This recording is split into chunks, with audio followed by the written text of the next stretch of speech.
kami mewakili dari MIC Enterprise selaku sebagai salah satu global training partner dari Microsoft, nanti akan mencoba membagikan wawasannya kami tentang Microsoft K-12 Education Transformation Framework kepada Bapak Ibu semuanya.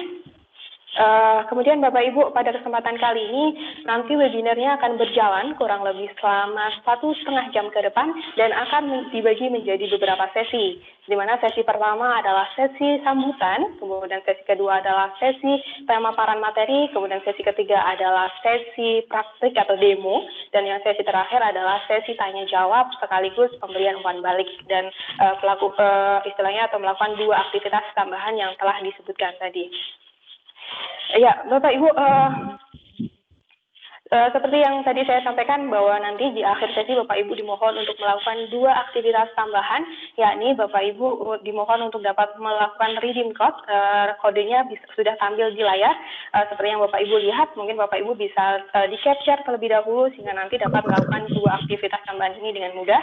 Kemudian selain itu melakukan redeem code, Bapak Ibu nanti juga dimohon bantuannya untuk dapat memberikan umpan baliknya kepada kami sehingga kami ke depan dapat meningkatkan kualitas pelatihan yang kami sampaikan. Kemudian juga kami perlu informasikan Bapak Ibu bahwa untuk kegiatan webinar yang hari ini kami rekam dari awal hingga akhir sehingga nanti Bapak Ibu barangkali ingin menyimaknya kembali, Bapak Ibu dapat membuka URL aka.ms/teams.id.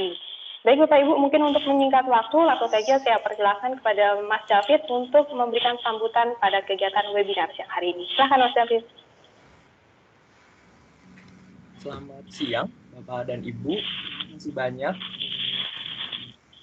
hadir di webinar pada siang hari ini. Perkenalkan sebelumnya, saya David Raditya dari Microsoft Indonesia sebagai School Engagement Manager, dan pada siang hari ini mungkin hanya prakata sebentar saja ya supaya tidak terlalu lama, supaya kita bisa langsung masuk ke inti acaranya, ke materi.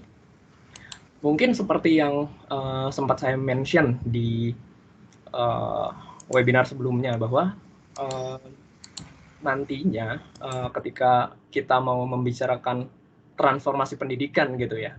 Nah, transformasi pendidikan ini bukan hanya sampai di mana kita mengganti metode aja, metode konvensional ke digital gitu. Tapi sebenarnya lebih serius dari itu, kita didorong untuk memanfaatkan teknologi ini secara tepat guna dan efisien, supaya kita memberdayakan semua unsur, nggak hanya gurunya saja, tapi juga siswanya dan stafnya, jadi semua unsur elemen pendidikannya. Lalu didorong juga yang paling penting itu supaya ketika kita melakukan kegiatan pembelajaran itu kita harus melibatkan anak-anak didiknya lebih banyak. Nah, karena pola pembelajarannya ini harus disesuaikan lagi dengan kondisi di era normal baru. Nah, dari sini Ibu Nindi ya, Ibu Nindi akan membawakan materi mengenai Education Transformation Framework, dan semoga ini dapat berguna untuk Bapak dan Ibu yang telah hadir. Mungkin sekian dulu dari saya. Apakah Mbak Lucy ada tambahan? Mungkin? Oke, mungkin Mbak Lucy belum notice, nggak apa-apa. Kalau gitu supaya nggak terlalu lama, boleh saya persilahkan kepada Mbak Ning, boleh dilanjutkan. Selamat Bapak dan Ibu, terima kasih. Oke, terima kasih Mas David atas sambutan yang diberikan. Ya, baik Bapak Ibu, kita akan memasuki sesi inti dari kegiatan webinar yang hari ini, yakni penyampaian materi.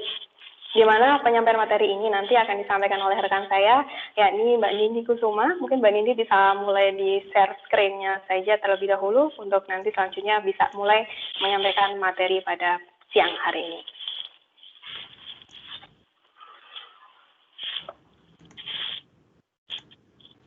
Nah, sembari menunggu Mbak Nindi melakukan sharing share screen Bapak Ibu, kami informasikan nanti untuk sesi diskusinya Bapak Ibu bisa memanfaatkan dua fitur, yakni fitur percakapan atau fitur chat, atau juga bisa memanfaatkan fitur mikrofonnya. Namun ketika Bapak Ibu menggunakan fitur mikrofonnya, Bapak Ibu mohon bantuannya untuk dapat raise hand terlebih dahulu agar nanti selanjutnya dapat kami persilahkan untuk menyampaikan pertanyaan yang ingin disampaikan. Baik, silakan Mbak Nindi, sepertinya sudah siap, bisa dimulai saja sesi webinarnya.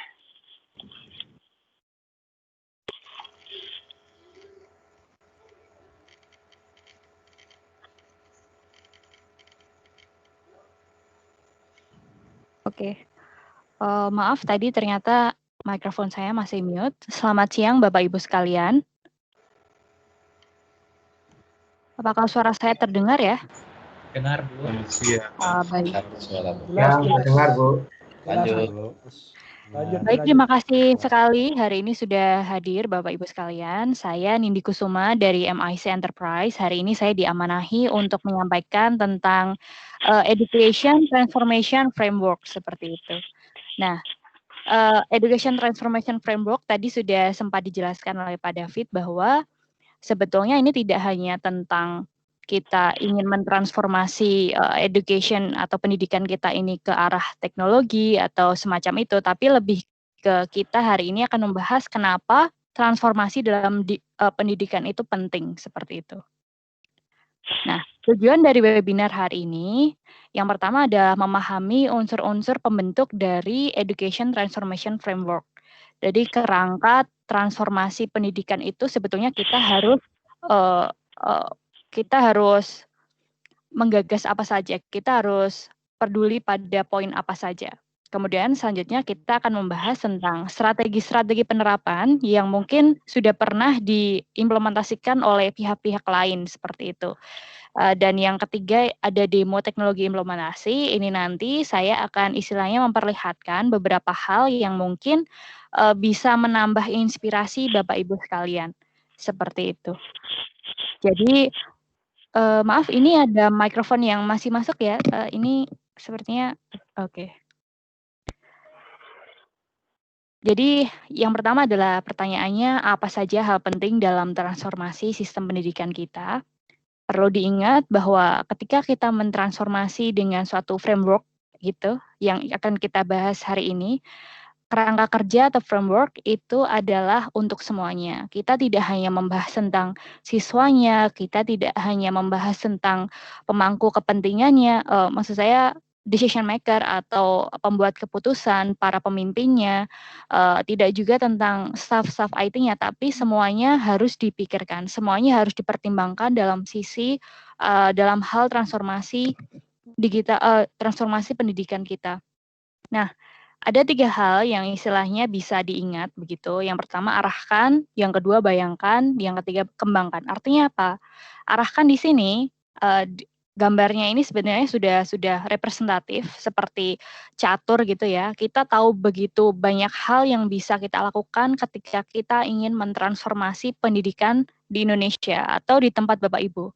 Saya sendiri tidak tahu Bapak Ibu sekalian dari mana saja, tapi transformasi digital yang kita kembangkan, yang ingin kita kembangkan tentu memiliki standar yang berbeda-beda. Artinya apa? Artinya bahwa transformasi yang ingin kita lakukan di rural pasti atau di pedesaan tentu berbeda dengan transformasi sekolah-sekolah yang sudah ada di perkotaan sebelumnya. Nah, kemudian selanjutnya kita bayangkan what is possible, what is impossible, apa yang mungkin untuk kita kembangkan di sekolah pedesaan untuk transformasi yang lebih baik di pendidikan sana. Kemudian di kota sendiri yang bisa dikembangkan, dibayangkan maksudnya apa yang bisa dikembangkan dan tidak itu kita ukur seperti itu. Nah, kemudian kita kembangkan artinya bahwa kita sudah tahu nih matriks-matriks atau kita sudah tahu nih capaian-capaian yang ingin kita raih, yang ingin kita lakukan di dalam transisi ini, transisi pendidikan di sekolah kita masing-masing ini, kita kemudian kembangkan artinya bahwa kita harus tahu bagaimana cara meraihnya dengan strategi-strategi yang possible to do atau yang mungkin dilakukan. Nah, ada 4 hal yang perlu digarisbawahi ketika kita mentransformasi suatu pendidikan atau sistem pendidikan di sekolah kita. Yang pertama ada kepemimpinan dan aturan, yang kedua ada pengajaran dan pembelajaran, yang ketiga ada lingkungan cerdas, dan yang keempat ada keberhasilan peserta didik. Artinya apa? Dari keempat poin ini, kepemimpinan dan aturan artinya bahwa ketika kita mentransformasi suatu pendidikan, tentu akan ada pergantian bagaimana pemangku kepentingan atau pembuat kebijakan itu menimbang segala peraturan yang sebelumnya A menjadi B dan apa saja yang diperlukan ketika transformasi itu dicanangkan seperti itu. Kemudian yang kedua, pengajaran dan pembelajaran. Artinya apa? Artinya kita harus memikirkan pengajaran dan pembelajaran seperti apa yang nanti kita ingin terapkan atau matriks-matriks apa yang ingin kita terapkan supaya orang-orang yang ingin kita kembangkan ini sesuai dengan matriks kita tadi. Yang ketiga adalah lingkungan cerdas. Lingkungan cerdas di sini bukan berarti lingkungannya semuanya orientasinya IT atau semacam itu, tapi lingkungan cerdas di sini artinya bahwa kita mampu mengembangkan suatu lingkungan ya. Kita bisa mengembangkan suatu sistem atau lingkungan ini yang dapat kita ukur. Kita ukur, kita pantau, misalnya saja kadang di sekolah kita mungkin tidak terlalu tidak terlalu hati-hati dengan presensi. Nah, dengan maksudnya lingkungan cerdas di sini, kita harus mengambil suatu kebijakan yang mengatakan bahwa presensi ini penting karena kita bisa mengukur bagaimana keaktifan seseorang. Kita bisa mengambil istilahnya perilaku apakah siswa dari generasi ke generasi ini ada perubahan perilakunya. Nah, kemudian maka dari itu transformasi ini diperlukan. Jadi ketika ternyata dari data yang kita himpun, ternyata perubahan dari generasi ke generasi para siswa ini kok jadi semakin berubah karena adanya sosial media dan lain sebagainya, maka kita harus memiliki treatment yang khusus juga kayak gitu. Nah, hari ini juga nanti sempat mungkin saya jelaskan bagaimana Microsoft memiliki teknologinya untuk mengukur kehadiran dan lain sebagainya. Seperti itu. Dan yang terakhir yaitu keberhasilan peserta didik dan sekolah. Artinya bahwa untuk mencapai transformasi digital atau transformasi pendidikan ini, hal yang harus diperhatikan tidak hanya keberhasilan peserta didiknya, namun juga sekolah. Dan kita harus memikirkan bagaimana kita mencapai hal ini. Seperti itu. Oke, yang pertama yaitu kepemimpinan dan aturan. Ada 4 hal di sini, yaitu untuk perubahan, manajemen perencanaan dan perubahan strategis, peningkatan secara kontinu dan budaya, dan yang keempat keterlibatan dan kemitraan komunitas atau masyarakat. Visi untuk perubahan ini maksudnya bahwa visi kita untuk menjadi lebih baik, berubah menjadi lebih baik dong ya. Ini harus dipahami dan dihayati oleh semua pihak di sekolah. Siapa saja yang ada di sekolah. Yang ada di sekolah tidak hanya tentang siswanya, tapi juga tentang staff-nya, tentang tim IT-nya, tentang pemangku kepentingan yang lain juga. Mereka harus paham bahwa transformasi pendidikan ini memang mereka butuhkan untuk menjadi lebih baik. Misalnya saja transformasi sekarang ini yang kita konkret rasakan adalah transformasi dari pendidikan yang awalnya on-site, artinya offline gitu ya, kita bertemu muka secara langsung, harus berubah menjadi online. Tentu hal ini harus dipahami oleh semua pihak bahwa ini itu penting untuk dilakukan secara online karena kita memiliki masalah yaitu sedang ada COVID, sehingga kita harus lebih fokus pada kesehatan kita. Seperti itu. Nah, ini visi untuk perubahan ini harus dihayati oleh semua pihak di sekolah kita. Kemudian yang kedua, manajemen perencanaan dan perubahan strategis. Artinya bahwa ketika kita ingin mentransformasi pendidikan kita harus mampu atau pemegang kebijakan sekolah harus mampu membuat suatu perencanaan dan perubahan yang nantinya tercapai secara optimal, namun dengan step by step atau langkah-langkah yang efektif seperti itu. Dan yang ketiga, peningkatan secara kontinu dan budaya artinya apa?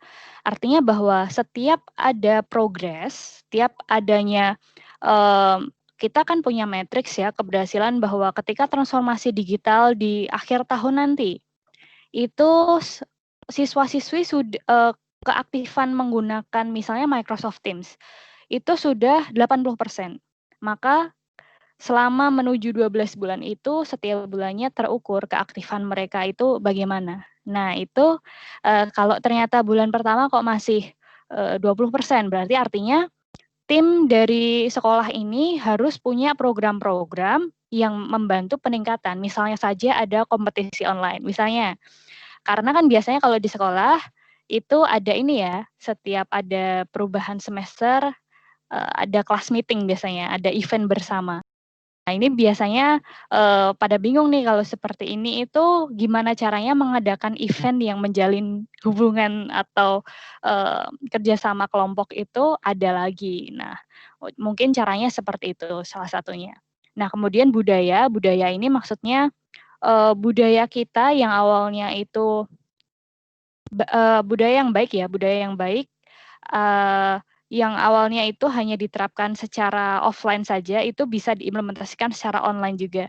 Ini yang tadi saya sempat singgung gitu, tentang budaya kepemimpinan, pimpinan kelompok, bagaimana caranya ini juga ditransformasikan, meskipun bentuknya berbeda. Misalnya saja yang konkret terjadi itu tadi kelas meeting, ketika kelas meeting itu kan ada hal-hal yang dikerjakan ya, ada manajemen proyek kreatif oleh siswa-siswinya, kemudian ada manajemen tim, seorang ketua, kemudian mereka harus mengatur kelompoknya. Nah, bagaimana budaya-budaya yang ingin kita kembangkan ini, kemudian juga budaya untuk berinovasi, budaya untuk membuat kreasi, karena kan kalau sekarang kita bahas tentang generasi sekarang, semuanya itu serba sosial media ya. Mereka mungkin pikirannya adalah berkreasi di sosial medianya saja. Tapi sebetulnya kan tidak hanya seperti itu. Kita juga masih bisa berkreasi teknologi, misalnya membuat suatu aplikasi, misalnya membuat suatu teknologi dan lain sebagainya. Seperti itu. Nah, budaya-budaya ini yang harus tetap kita masukkan dalam rangka transformasi sekolah kita. Dan yang terakhir yaitu yang keempat, keterlibatan dan kemitraan komunitas atau masyarakat. Maksudnya bagaimana? Maksudnya adalah kita harus mengetahui bahwa ketika kita datang dari suatu entitas atau komunitas yang memang tidak ahli dalam membaca perasaan siswa-siswi yang ini itu mungkin kalau kondisi konkretnya sekarang baru masuk tahun pertama tidak ketemu, kita tidak tahu bagaimana mereka bertindak kesehariannya dan sebagainya. Nah, kita harus menggandeng pihak-pihak atau komunitas ini yang memang mereka ahli di bidang psikologi, yang memang mereka ahli dalam mengendalikan emotional young people ya. Jadi istilahnya kita saling menguatkan satu sama lain. Kita harus bisa saling bekerja sama satu sama lain. Seperti itu. Itu maksudnya dari poin keempat seperti itu. Ketika kita tahu kekurangan kita itu di poin ini. Tapi untuk menuju transformasi sekolah kita yang lebih baik dan yang diinginkan, itu poin ini harus tetap ada. Maka jangan menunggu kita ahli di situ dulu. Tapi kita harus malahan cari celah yang paling cepat, yang paling optimal, dengan cara tadi, bisa saja keterlibatan dan kemitraan. Ini bukan berarti langsung memakai kemitraan atau komunitas ini ya, tapi lebih dihayatinya lebih ke kita mungkin bisa meminta mereka melakukan training kepada kita dari pihak sekolah untuk memiliki poin-poin seperti itu. Begitu. Nah, ini mungkin ada penjelasan yang tadi saya jelaskan. Kita bisa ini ya, kalau PPT ini di-share, nanti Bapak Ibu bisa membacanya. Seperti itu. Dan yang selanjutnya, yaitu ada pengajaran dan pembelajaran ini, ada 4 juga hal yang harus diperhatikan, yaitu yang pertama, pembelajaran berorientasi peserta didik. Dan yang kedua, kurikulum dan penilaian. Ketiga, perangkat atau media pembelajaran. Dan yang keempat, ruang pembelajaran.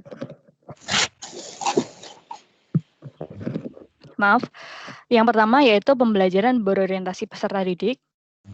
Artinya bahwa pembelajaran yang ingin kita buat ketika kita merencanakan suatu transformasi pendidikan adalah pembelajaran yang nantinya itu memang kita sesuaikan dengan generasi yang sedang terjadi sekarang gitu. Kita tidak bisa istilahnya dari kita sendiri nyaman nih dengan tatap muka karena kita merasa dari dulu seperti itu, karena kita akan lebih bisa berinteraksi dengan siswanya itu lebih nyaman seperti tatap muka gitu. Tapi ternyata tanpa kita sadari generasi sudah berubah, mereka lebih sering lebih nyaman untuk online maksud saya, jadi dari rumah seperti itu. Nah, ini harus kita sesuaikan. Jadi istilahnya kebutuhan-kebutuhan mereka yang ternyata bisa mendukung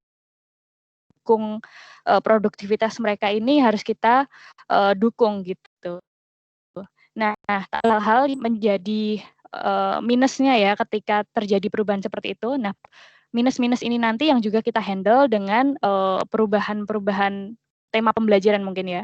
Jadi misalnya saja kita jadi ada sesi untuk emotional learning kayak gitu.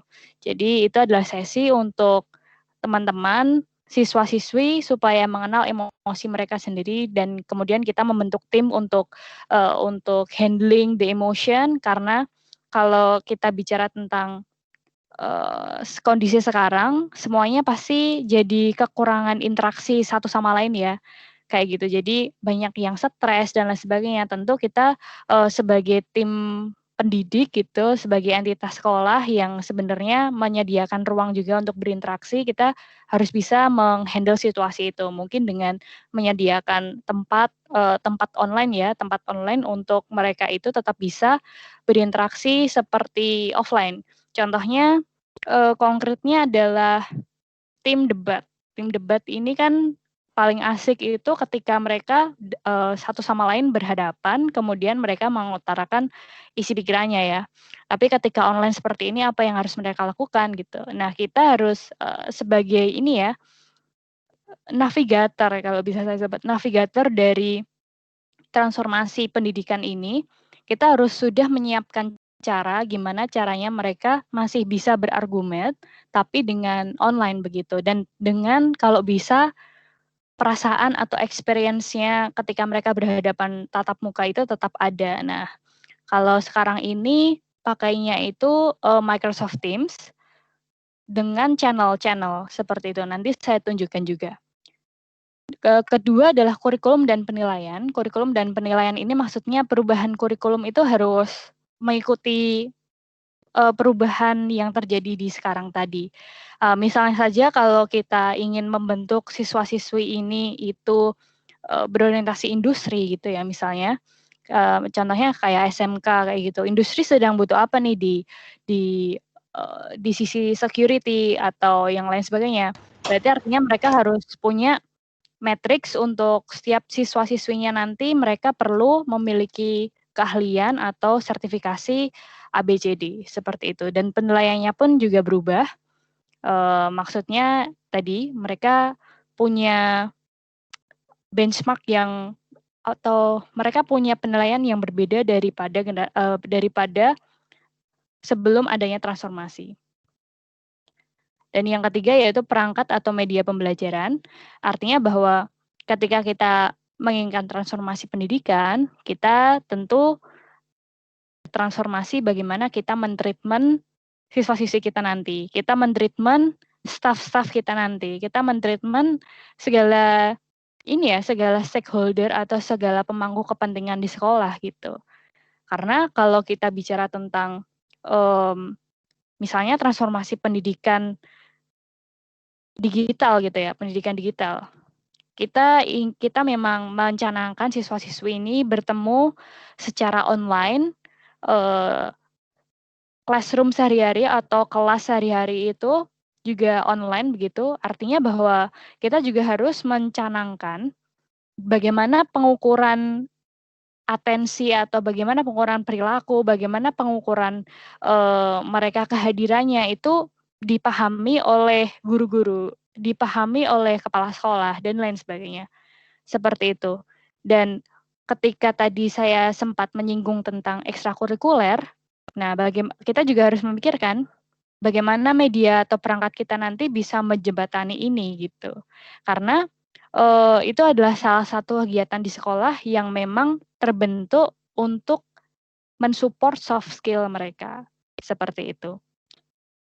Yang keempat yaitu ruang pembelajaran. Ruang pembelajaran ini maksudnya tidak hanya terbatas offline saja, kita juga harus meninjau sebetulnya dari pembelajaran online itu yang bagus apa saja sih. Sebetulnya perubahan-perubahan positif apa yang bisa kita buat dengan adanya ruang pembelajaran online. Jangan sampai kita dengan perubahan sekarang ini ya, kalau konkretnya jadi online semua, kita mengartikan perubahan ini itu sebagai perubahan yang negatif gitu. Kita harus mampu mencari celah bagaimana ini itu kita bisa pikirkan secara positif karena itu nanti yang akan membuat kita terbuka pikirannya pada segala sesuatu yang baru. Misalnya saja kita bisa main game bersama dengan para siswa kita dan tentu itu kadang tidak terakomodir dengan baik ketika kita lakukan secara offline. Nah, kemudian bagaimana caranya siswa-siswi kita itu bekerja sama secara real time dengan satu platform, misalnya saja di Microsoft Teams. Nanti saya perlihatkan seperti itu.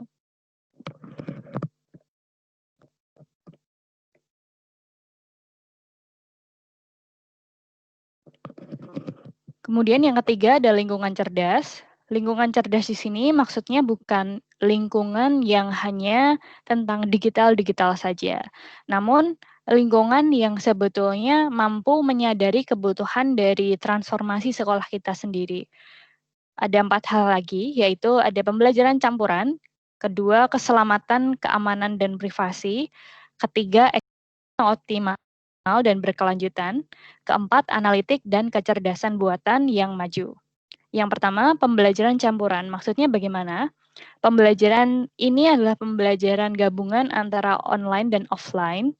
Jadi maksudnya memang framework ini atau kerangka kerja transformasi pendidikan ini karena tidak hanya menyangkut tentang kondisi sekarang ya. Jadi kita default-nya atau sebetulnya kita ketika mau mentransformasi itu harus menemukan apa yang bagus dari pendidikan secara offline atau kegiatan pendidikan secara offline dan apa yang bagus ketika pendidikan itu dilakukan secara online.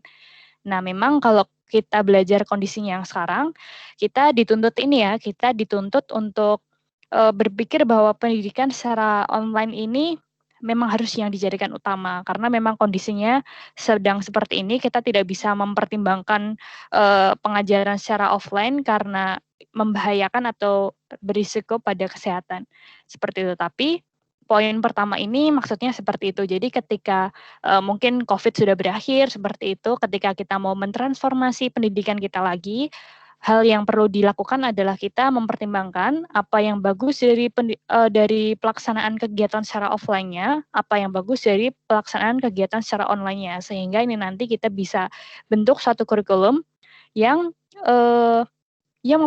memiliki kekuatan pada dua hal tadi, gitu. Misalnya saja kurikulum untuk ini ya, atau bukan kurikulum. Misalnya saja ada sesi baru tentang emotional control atau emotional sosial kayak gitu, yang dipandu oleh tim atau guru dari BPBK, bimbingan konseling seperti itu. Ini akan dilakukan dengan cara konsultasi online karena kalau konsultasi langsung mungkin malahan jadi canggung dan lain sebagainya. Nah itu salah satu hal positif bukan? Maksud saya memang biasanya ketika kita bertemu secara langsung itu kita canggung dan sebagainya. Nah, tapi ternyata ketika ini dilaksanakan secara online malah menjadi hal yang positif.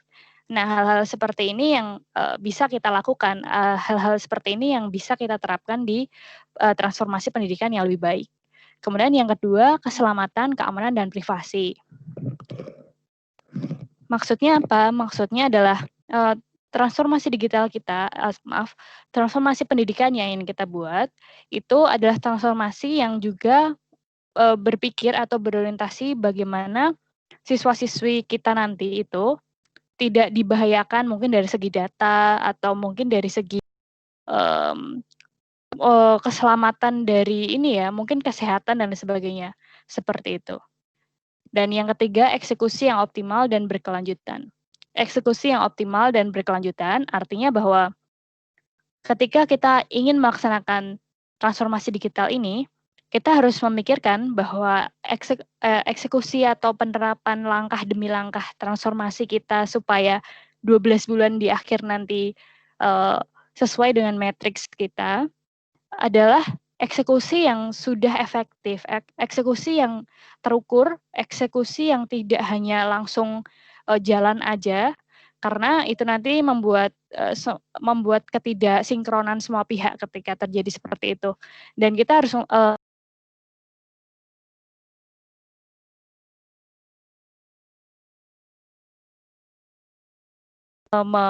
mengetahui atau kita harus ini berakhir, artinya bahwa berkelanjutan.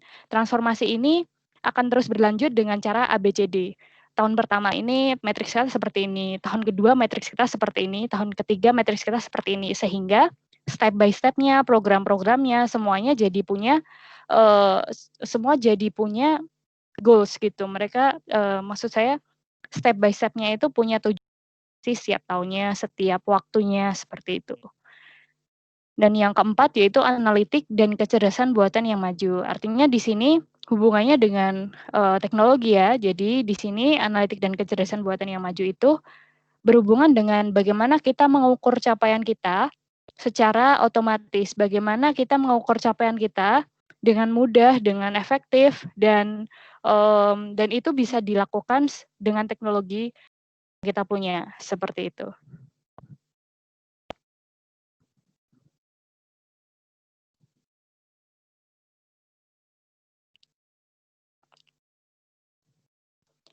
Dan yang keempat yaitu keberhasilan peserta didik dan sekolah.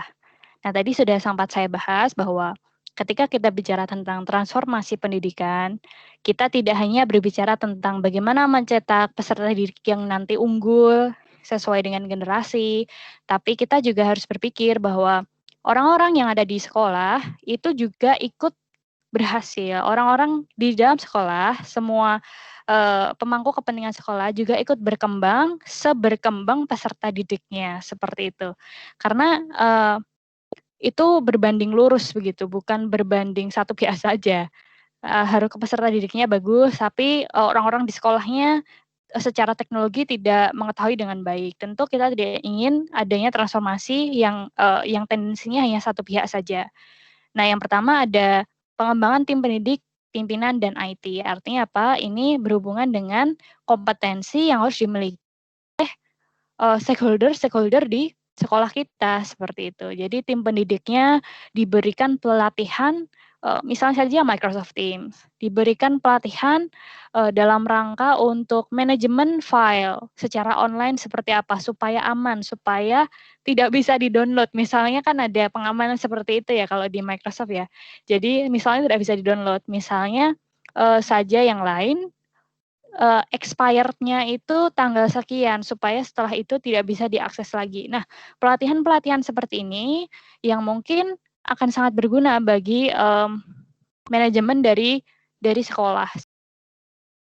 Juga kemarin saya juga sempat ditanya, bagaimana jika sedang penerimaan peserta didik baru begitu, itu mereka bisa terekam secara otomatis di sistem kita.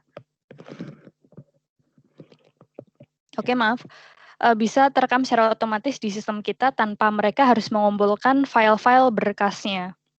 Nah, saya katakan bahwa coba direkam saja dengan menggunakan fitur Microsoft Forms, sehingga mereka supaya tahu environment form online itu seperti apa, tim pendidiknya juga menyiapkan formulir itu, jadi semuanya sama-sama berkembang begitu. Mereka akan mendapatkan sistem yang sustainable, mereka mendapat sistem yang mudah dan langsung termanajemen, tidak mungkin ada file yang tiba-tiba hilang, kecuali terhapus secara tidak sengaja, dan lain sebagainya, seperti itu.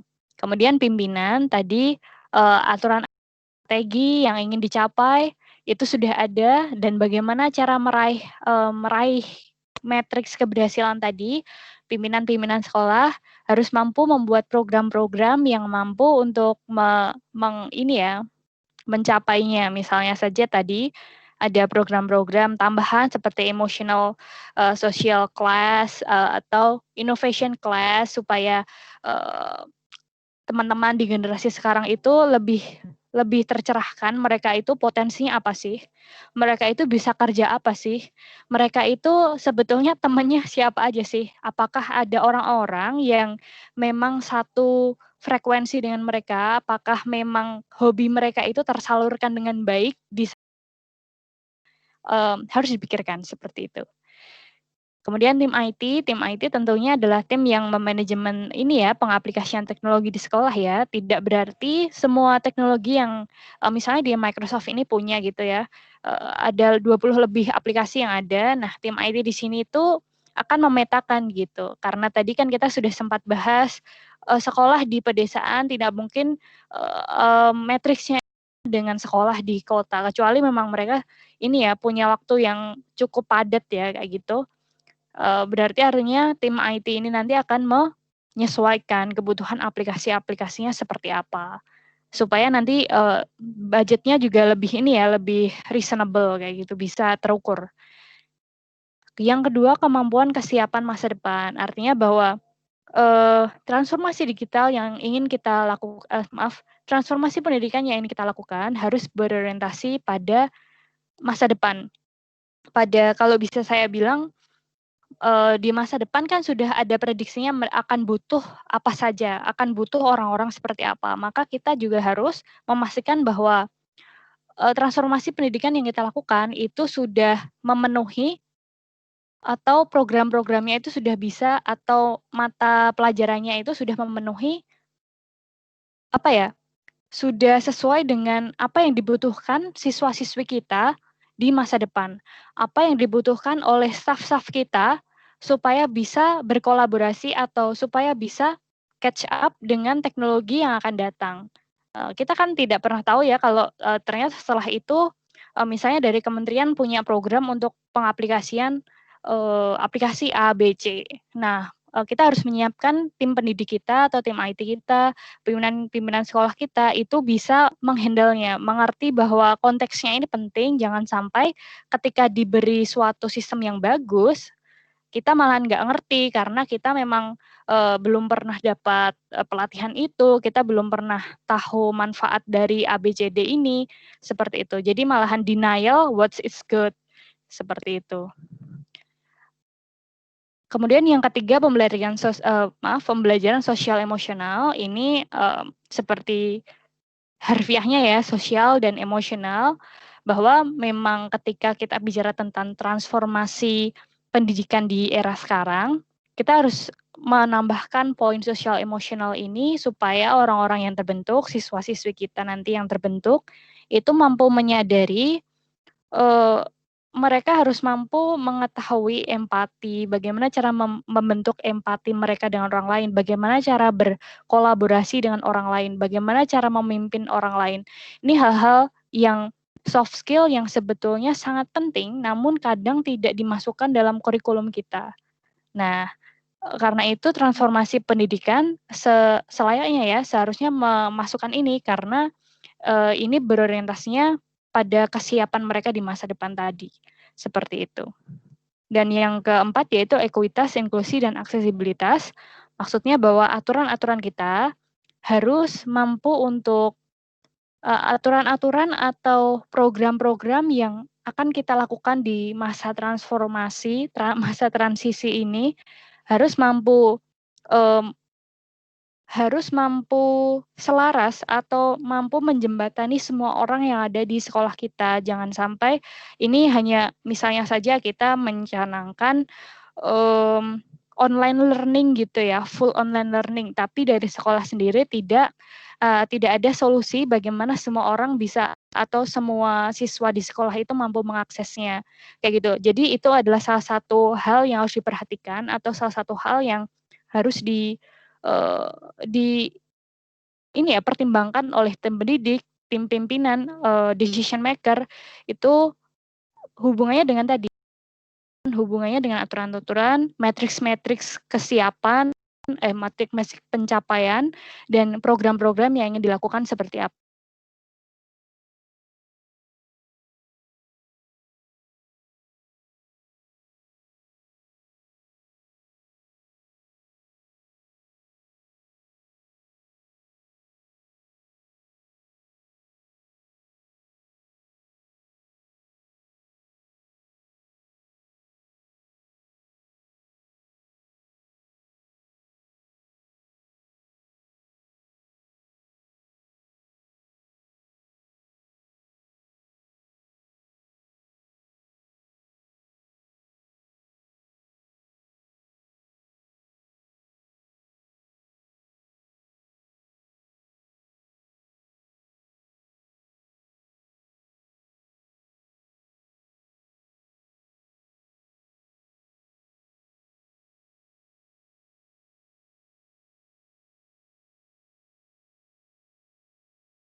Ya, mohon maaf Bapak Ibu, sepertinya sedang ada gangguan sebentar ya. Coba ini koneksinya sebentar, kami coba periksa terlebih dahulu.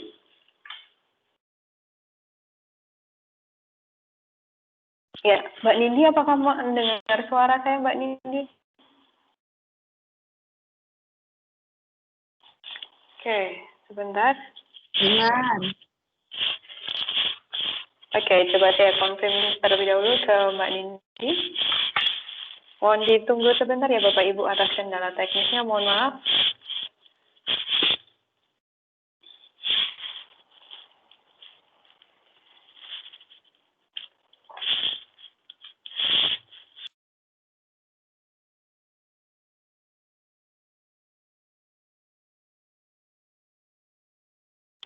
Ya, Bapak Ibu, sepertinya memang sedikit terjadi gangguan di tempat Mbak Nindi, koneksinya mungkin di ini sembari. Nah, ini Mbak Nindi sudah bergabung kembali. Sebentar. Nah, oke. Mohon maaf, tadi saya sempat terputus karena internetnya sepertinya tiba-tiba mati. Jadi saya akan share lagi ya Bapak Ibu sekalian, mohon maaf.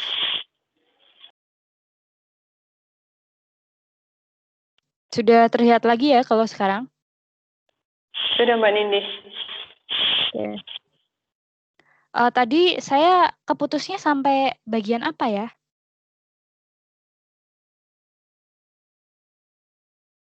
Oke, jadi gimana? Oke, mungkin bisa diulangi sesi yang bagian terakhir tadi Mbak Nindi. Di bagian mana? Ekuitas. Ekuitas. Oh, iya. Ekuitas.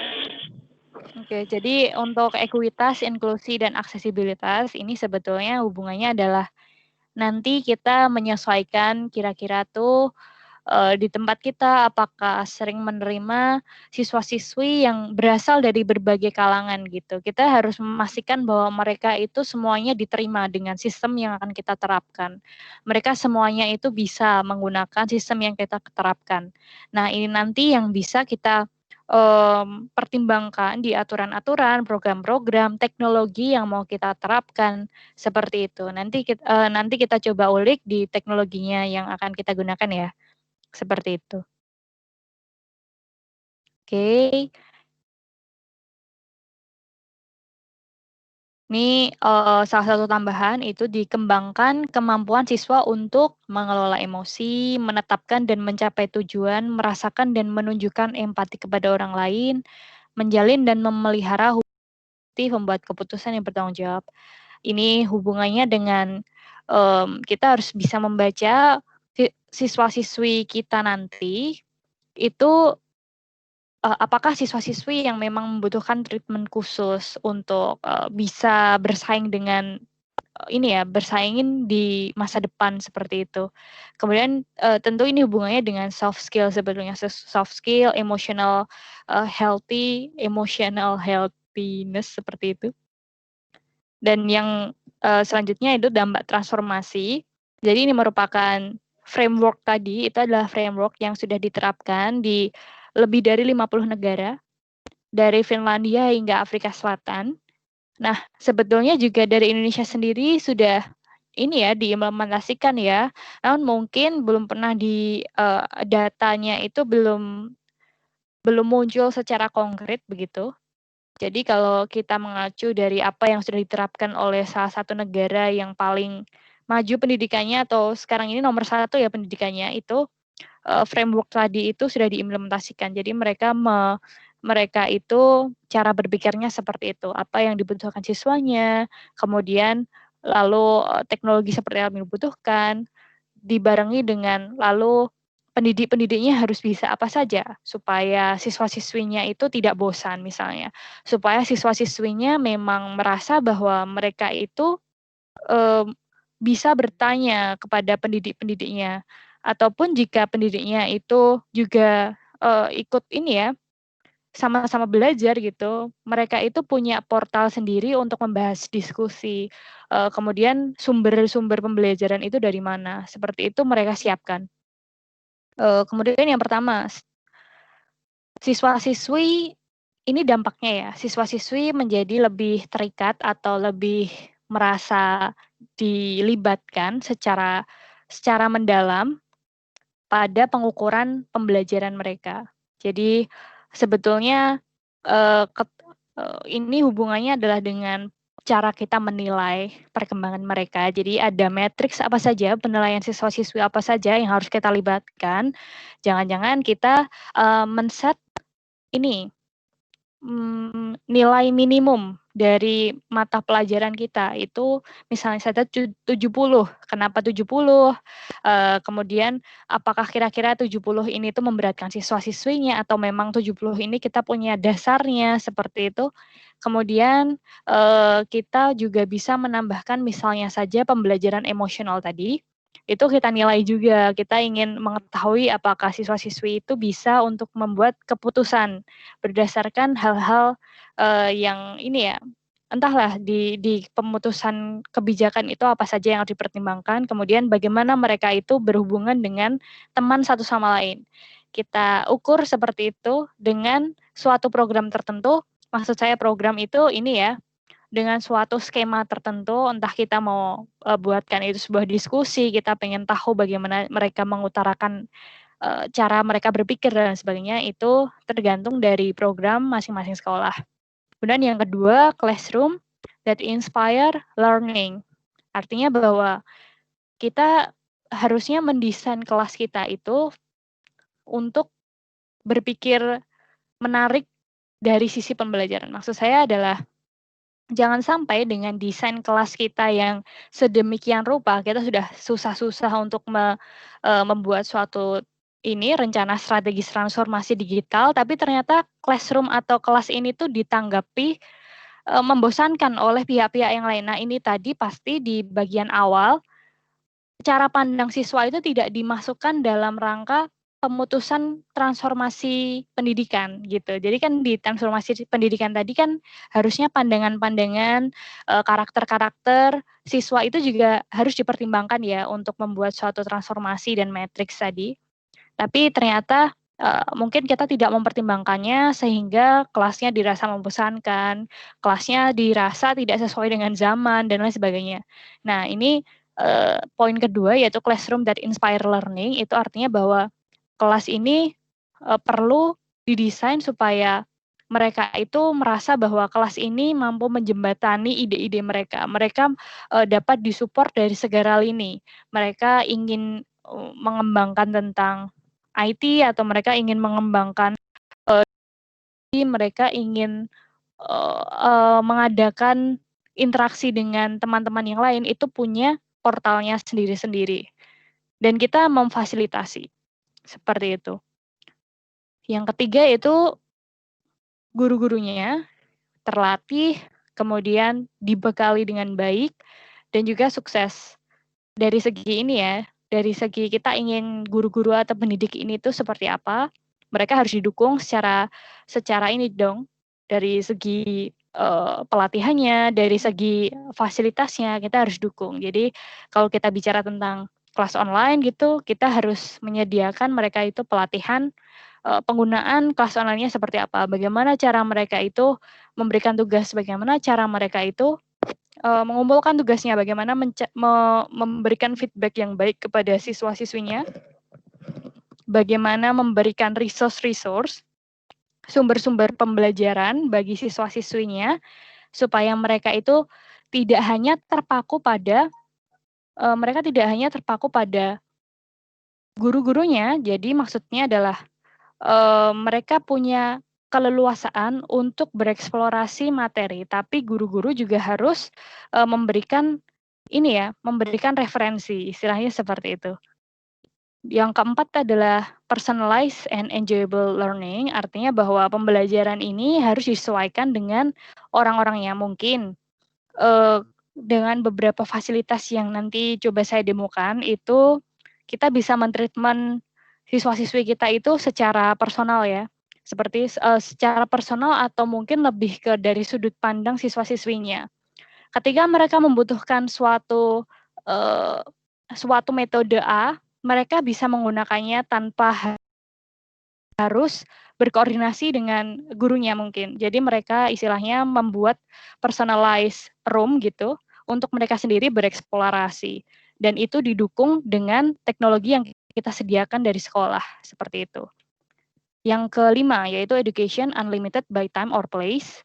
Ini tentu mungkin sudah dipahami secara konkret ya, bahwa ketika transformasi ini itu berorientasi pada digital, kita jadi lebih fleksibel dari segi waktu, kita mau mengakses video pembelajaran itu kapanpun. Kadang-kadang kita juga delay mungkin, maksudnya adalah ada acara di jam ini, kemudian kita switch ke jam yang lain dan kita bisa lakukan itu dengan video. Misalnya saja, kalau dulunya kita itu mengertinya online classroom itu harus live gitu ya. Jadi harus langsung kemudian video call misalnya kayak gitu. Tapi ternyata dengan teknologi yang ada sekarang, kita bisa membuat suatu video pembelajaran kemudian kita publish ketika jam tertentu. Nah, ini artinya bahwa teknologi kita nanti yang kita gunakan itu mampu untuk menjembatani hal-hal seperti ini. Kemudian yang keenam yaitu sistem that empower efficiency, productivity, and performance. Ini artinya bahwa sistem yang ingin kita transformasikan ya, dari sistem yang mungkin konvensional, kemudian kita transformasikan menjadi lebih efisien, produktif, dan mungkin performa ini lebih membuat cepat semua pekerjaan kita ya. Misalnya saja kalau biasanya dokumentasi tadi kasusnya adalah penerimaan peserta didik itu secara langsung orangnya datang langsung. Kemudian ketika kita menerapkan sistem penerimaan secara digital ini, kita bisa menerima peserta didik itu dengan digital gitu, dengan menggunakan sistem-sistem atau fitur-fitur yang kita punya mungkin di Microsoft 365 seperti itu. Nah, ini merupakan hal-hal yang ingin saya jelaskan hari ini, yaitu implementasi teknologinya. Ini tidak terbatas ini ya Bapak Ibu sekalian, ketika kita membahas tentang Microsoft 365, itu sesungguhnya semua Windows ini, kemudian Office 365-nya. Nah, ini ada Microsoft Teams, itu adalah salah satu produk atau salah satu aplikasi di Office 365 yang sebetulnya secara harfiah ini adalah portal koordinasi, portal untuk memasukkan aplikasi-aplikasi lain juga gitu. Kita chatting bisa di Microsoft Teams, kita bisa online meeting di sana juga, bisa memberikan tugas, bisa bermain game bersama siswa-siswi kita, bisa mengukur keaktifan mereka juga, itu di Microsoft Teams ini gitu.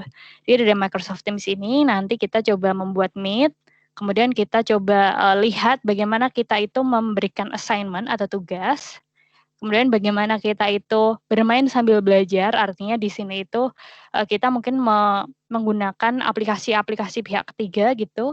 Kemudian Add-tab di sini itu ketika kita mau mendokumentasikan video-video yang yang menjadi referensi dari kita itu juga bisa. Kemudian channel di sini collaboration and proactive ini sebetulnya ini ya, sangat kompleks sekali ya. Maksud saya kalau di sini itu saya akan memberikan penjelasan tentang collaboration and proaktif, bagaimana kita membentuk channel yang nanti itu bisa dianggap sebagai tempat mereka itu membahas suatu topik-topik tertentu, seperti itu. Oke, nah ini demo saya coba untuk keluar dari sini dulu.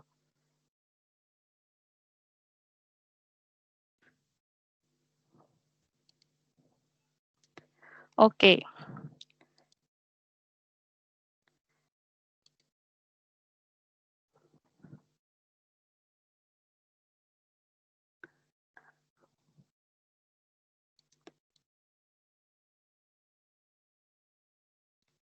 Sebentar ya Bapak Ibu sekalian.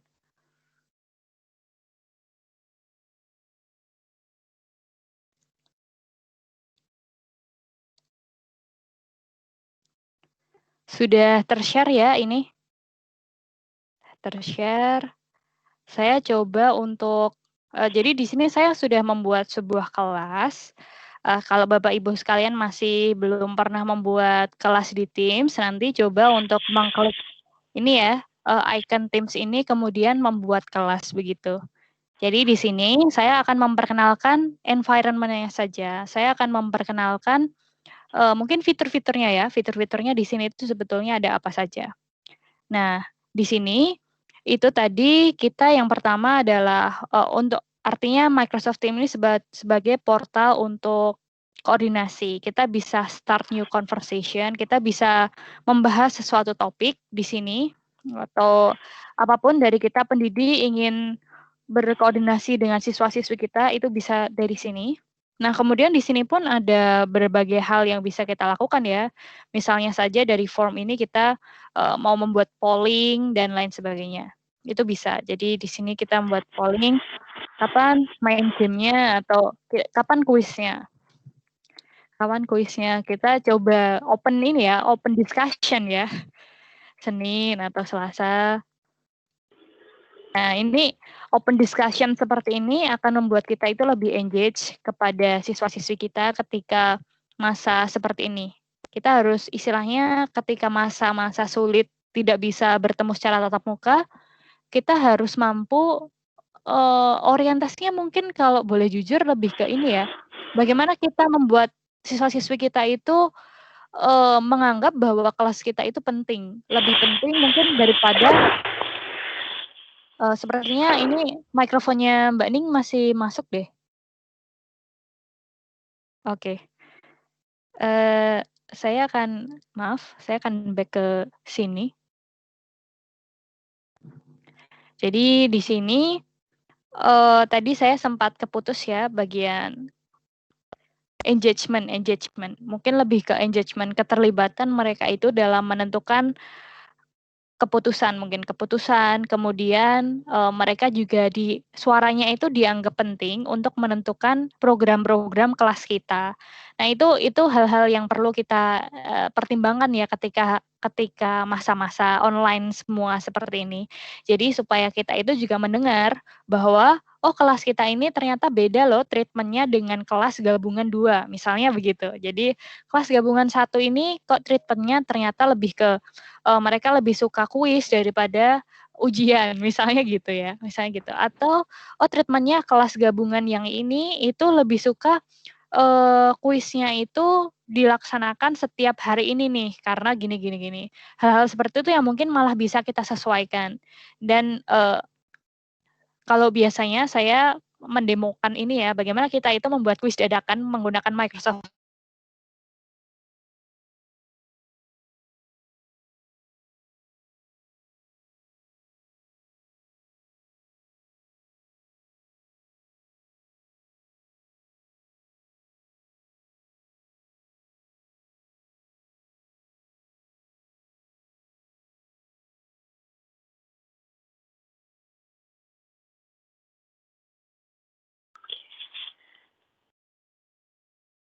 Ya, maaf Bapak Ibu. Oke. Ya, sudah kembali Mbak Nindi. Iya, sudah. Ini saya kurang tahu ya kenapa tiba-tiba internetnya putus ya, padahal sepertinya tidak ada gangguan, tapi nggak apa-apa. Mari kita lanjutkan. Saya masih sharing ya ini? Oke, masih sharing, masih. Oke. Tadi Iya. tadi sampai dengan kuis dadakan. Oke, kuis dadakan. Nah, kalau di sini environment-nya, kalau Bapak Ibu sekalian itu sudah terbiasa untuk ini ya, biasanya kalau kita kelas offline, kan kita itu udah ada jadwal ya, kita udah ada jadwal, Senin mau mata pelajaran apa aja, setiap tanggal berapa, kayak gitu. Kita tuh sudah ada jadwalnya tanpa harus ini janjian sama teman-teman siswa-siswi kita. Nah, biasanya kan kita kadang risaunya adalah kita harus jadwalin nih di sini apa aja gitu. Itu sebetulnya kalau mau gampang sih bisa langsung ini ya, bisa langsung meet aja. Jadi ya setiap jam 3 misalnya, kelas jam 3 kelas apa ya, jam 7 pagi misalnya, langsung aja masuk ke kelas gabungan, langsung kita meet kayak gitu. Itu langsung mengaktifkan ini, langsung nge-calling bahkan ya, langsung nelpon teman-teman siswa-siswi kita buat ngangkat, buat gabung ke video online-nya kita. Seperti itu bisa. Kemudian eh, eh, jadwalin juga bisa kalau biasanya kita punya banyak agenda misalnya ya meeting dengan kepala sekolah misalnya atau hari Senin kita ada jadwal koordinasi antar guru misalnya itu kan biasanya ya kita biasanya ngejadwalin dulu kayak gitu. Nah, kita nanti bisa tahu nih siapa yang bisa hadir, siapa yang tidak bisa ikut di assignment.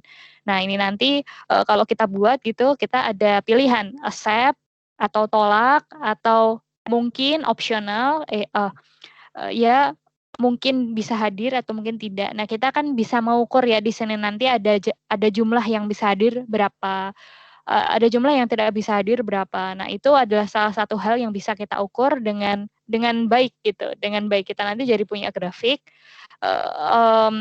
kehadiran orang itu biasanya pada bisa hari apa dan itu nanti menjadi sistem yang cerdas. Sistem yang cerdas ini maksudnya oh kalau ternyata hari Senin itu kok masih banyak yang nggak bisa hadir, berarti kita perlu geser harinya.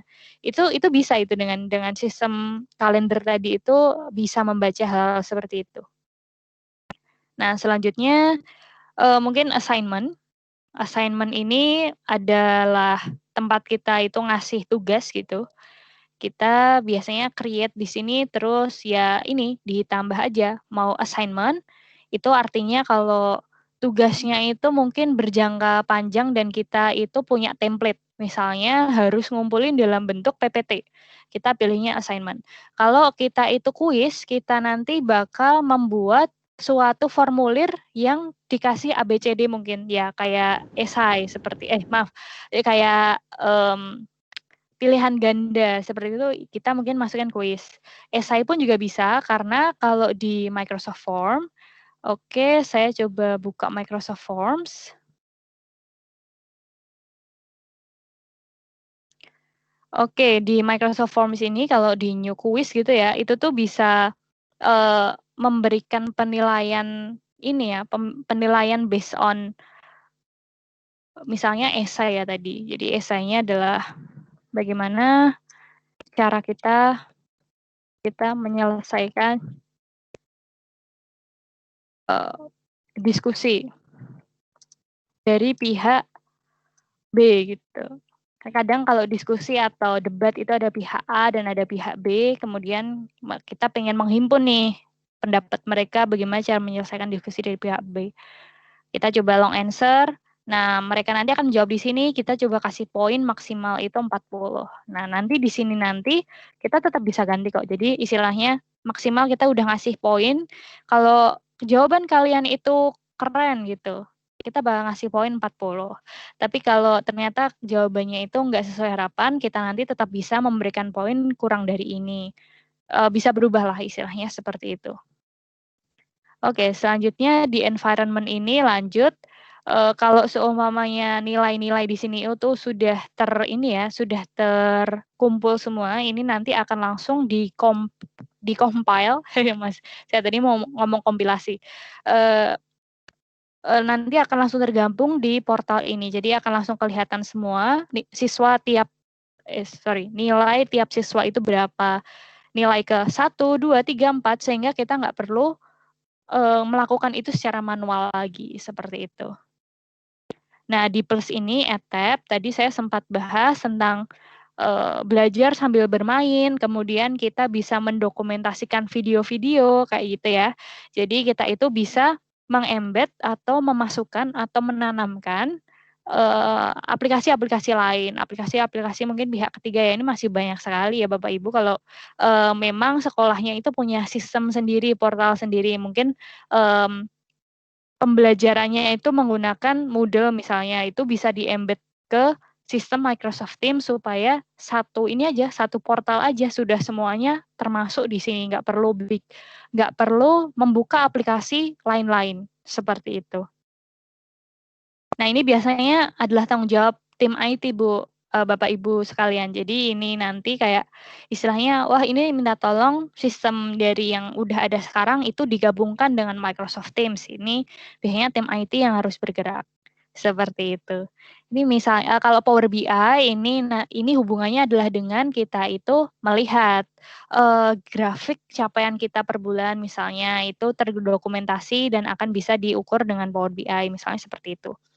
Kemudian Kahoot ini ya aplikasi pihak ketiga yang sering sekali digunakan untuk bermain game, kuis, ya seperti ini ya program TV gitu. Jadi kalau seumpamanya kita itu sudah membuat suatu kuis-kuis banyak gitu, terus habis itu setiap kuis itu nanti cepet-cepetan, siapa yang bisa jawab paling cepat itu nanti dapat skor dan kemudian kita bakal dapat juara 1, 2, 3. Nah, biasanya mungkin kalau kita ingin lebih engage gitu ya dengan teman-teman siswa-siswi sekarang itu bisa pakai Kahoot tadi untuk meningkatkan engagement kita dengan mereka. Supaya asik juga kelasnya, supaya tidak membosankan, supaya tidak kalah dengan sosial media dong, seperti itu. Nah, kemudian channel ini tadi adalah tempat untuk istilahnya ini ya, jadi kelas gabungan. Kita tidak membedakan misalnya kalau biasanya memang kita ada pembedaan kelas A, B, C, D atau kelas IPA, IPS kayak gitu juga ada. Mata kuliah A, B, C kayak gitu juga ada. Tapi ada juga kita bisa menambah kelas, misalnya saja kelas gabungan untuk semua orang yang ingin mendapatkan ilmu di bidang bisnis, misalnya gitu ya. Jadi di sini itu kita bisa menambahkan edukasi startup, misalnya gitu.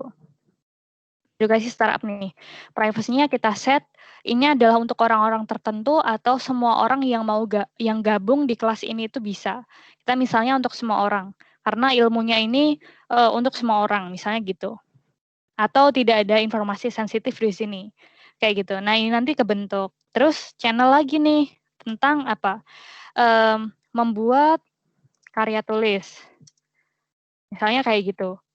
Karena mungkin ini kita cara sudut pandangnya adalah ini itu ekstrakurikuler misalnya gitu ya. Ada apa aja ekstrakurikuler? Mungkin pramuka online. Menarik. Pramuka kayak gitu. Nah, ini nanti semua orang bisa mengakses ini kalau sifatnya tadi publik. Tapi mungkin juga ada ini ya, ada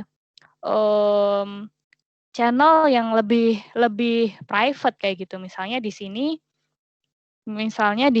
itu apa ya, paskibraka, tapi mau membahas apa?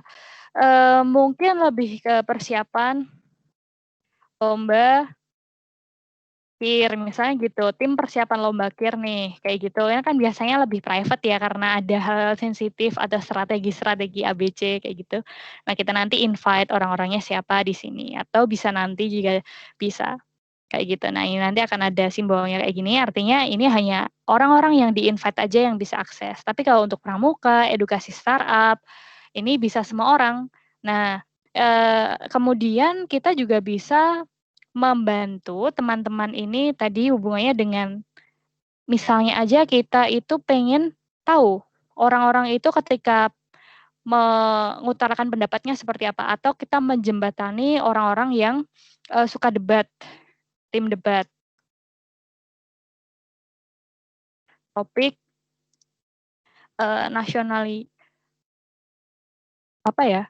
Topik A gitu aja ya. Topik A. Kita misalnya seperti ini. Nah, kemudian kita coba buat suatu acara gitu, suatu acara. Biasanya planner ini digunakan untuk kita mengorganisir suatu event, misalnya aja jadwal lomba. Oke. Biasanya sekolah gitu ya, jadi di sekolah sering banyak lomba gitu dan kita harus memanajemen lomba-lomba banyak banget. Nah, kita bisa manfaatkan ini ya fitur untuk ada persiapan tim. Ini bisa untuk membantu Bapak Ibu sekalian untuk lebih terukur, maksudnya lebih terukur, lebih terpantau siswa-siswinya ini persiapan tim ini tanggung jawabnya siapa ya. Ini bisa oh Nindi nih kayak gitu. Jadi bisa lebih detail dan pengaplikasian teknologi ini tuh lebih konkret kayak gitu. Nggak cuma kayak istilahnya gini, kita memang mau menerapkan teknologi maksud saya digital transformation in school nih, tapi koordinasi masih bilangnya masih ini terkendala dan lain sebagainya. Tapi pada koordinasi di acara-acara ini masih terkendala. Kita tidak bisa fokus pada acara-acara ini. Padahal secara teknologi ada namanya e-channel, ada namanya kita membuat planner.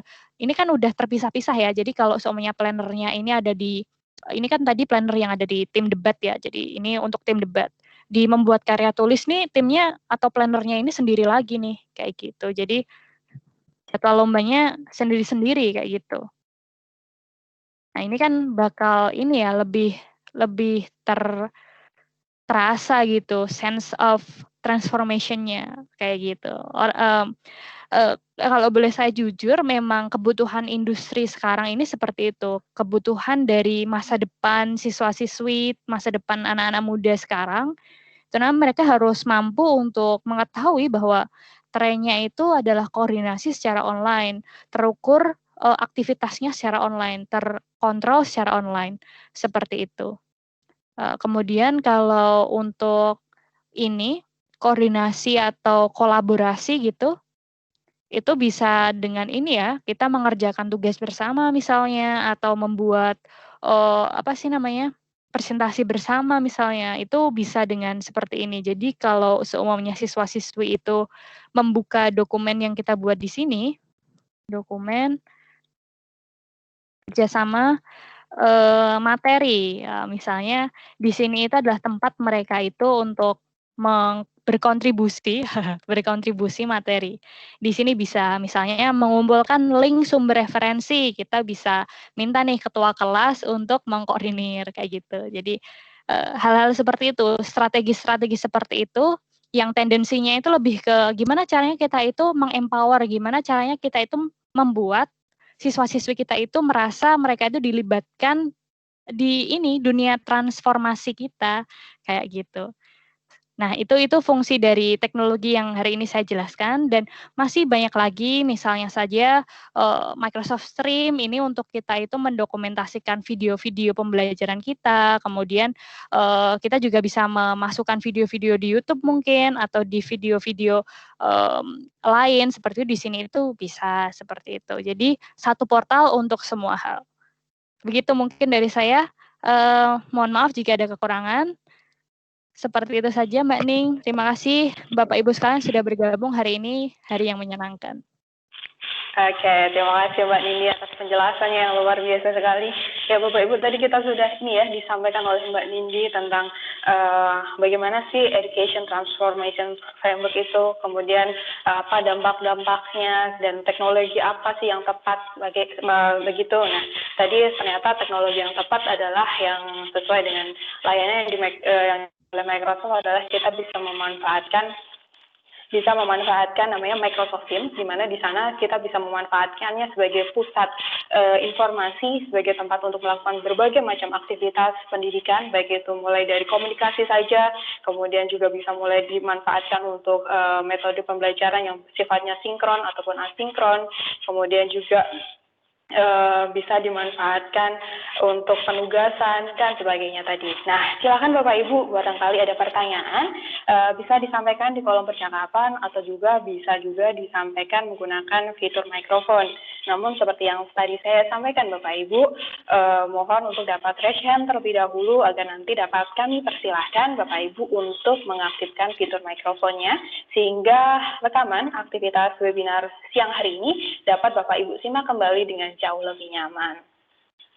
Nah, sembari menunggu Bapak Ibu yang lainnya, menyampaikan pertanyaannya, saya ingatkan kembali Bapak Ibu bahwa dalam aktivitas webinar siang hari ini, Bapak Ibu dimohon untuk dapat melakukan 2 aktivitas tambahan, yakni melakukan redeem code dan pemberian umpan balik. Tautannya sudah kami bagikan Bapak Ibu di kolom percakapan, mungkin Bapak Ibu bisa melakukan scrolling up, sehingga nanti Bapak Ibu dapat lebih mudah dalam melakukan 2 aktivitas tambahan tersebut. Dan saya juga informasikan bahwa hasil rekaman hari ini kita bisa aksesnya di ece.ms/kimsid Bapak Ibu. Semuanya tersimpan di sana. Nah, ini saya bagikan juga mungkin untuk memudahkan Bapak Ibu dalam melakukan 2 aktivitas tambahan tadi. Nah, ini sudah ada raise hand Mbak Nindi, ada dari Bapak Aprilas Teddy, selamat. Silakan Bapak, bisa diaktifkan fitur mikrofonnya.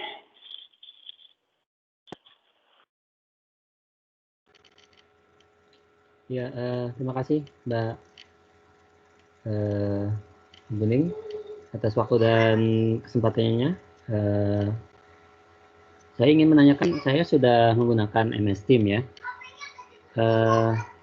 Kalau di MS Team itu sendiri bisa nggak diadakan breakout room itu, misalkan dari saya mau membentuk sebuah kelompok siswa-siswa untuk mereka membentuk sebuah kelompok sendiri di MS Team ya, kemudian mereka punya channel sendiri, kemudian lalu setelah diskusi mereka sendiri, kemudian mereka masuk lagi ke dalam grup utama gitu, seperti itu mungkin pertanyaan saya.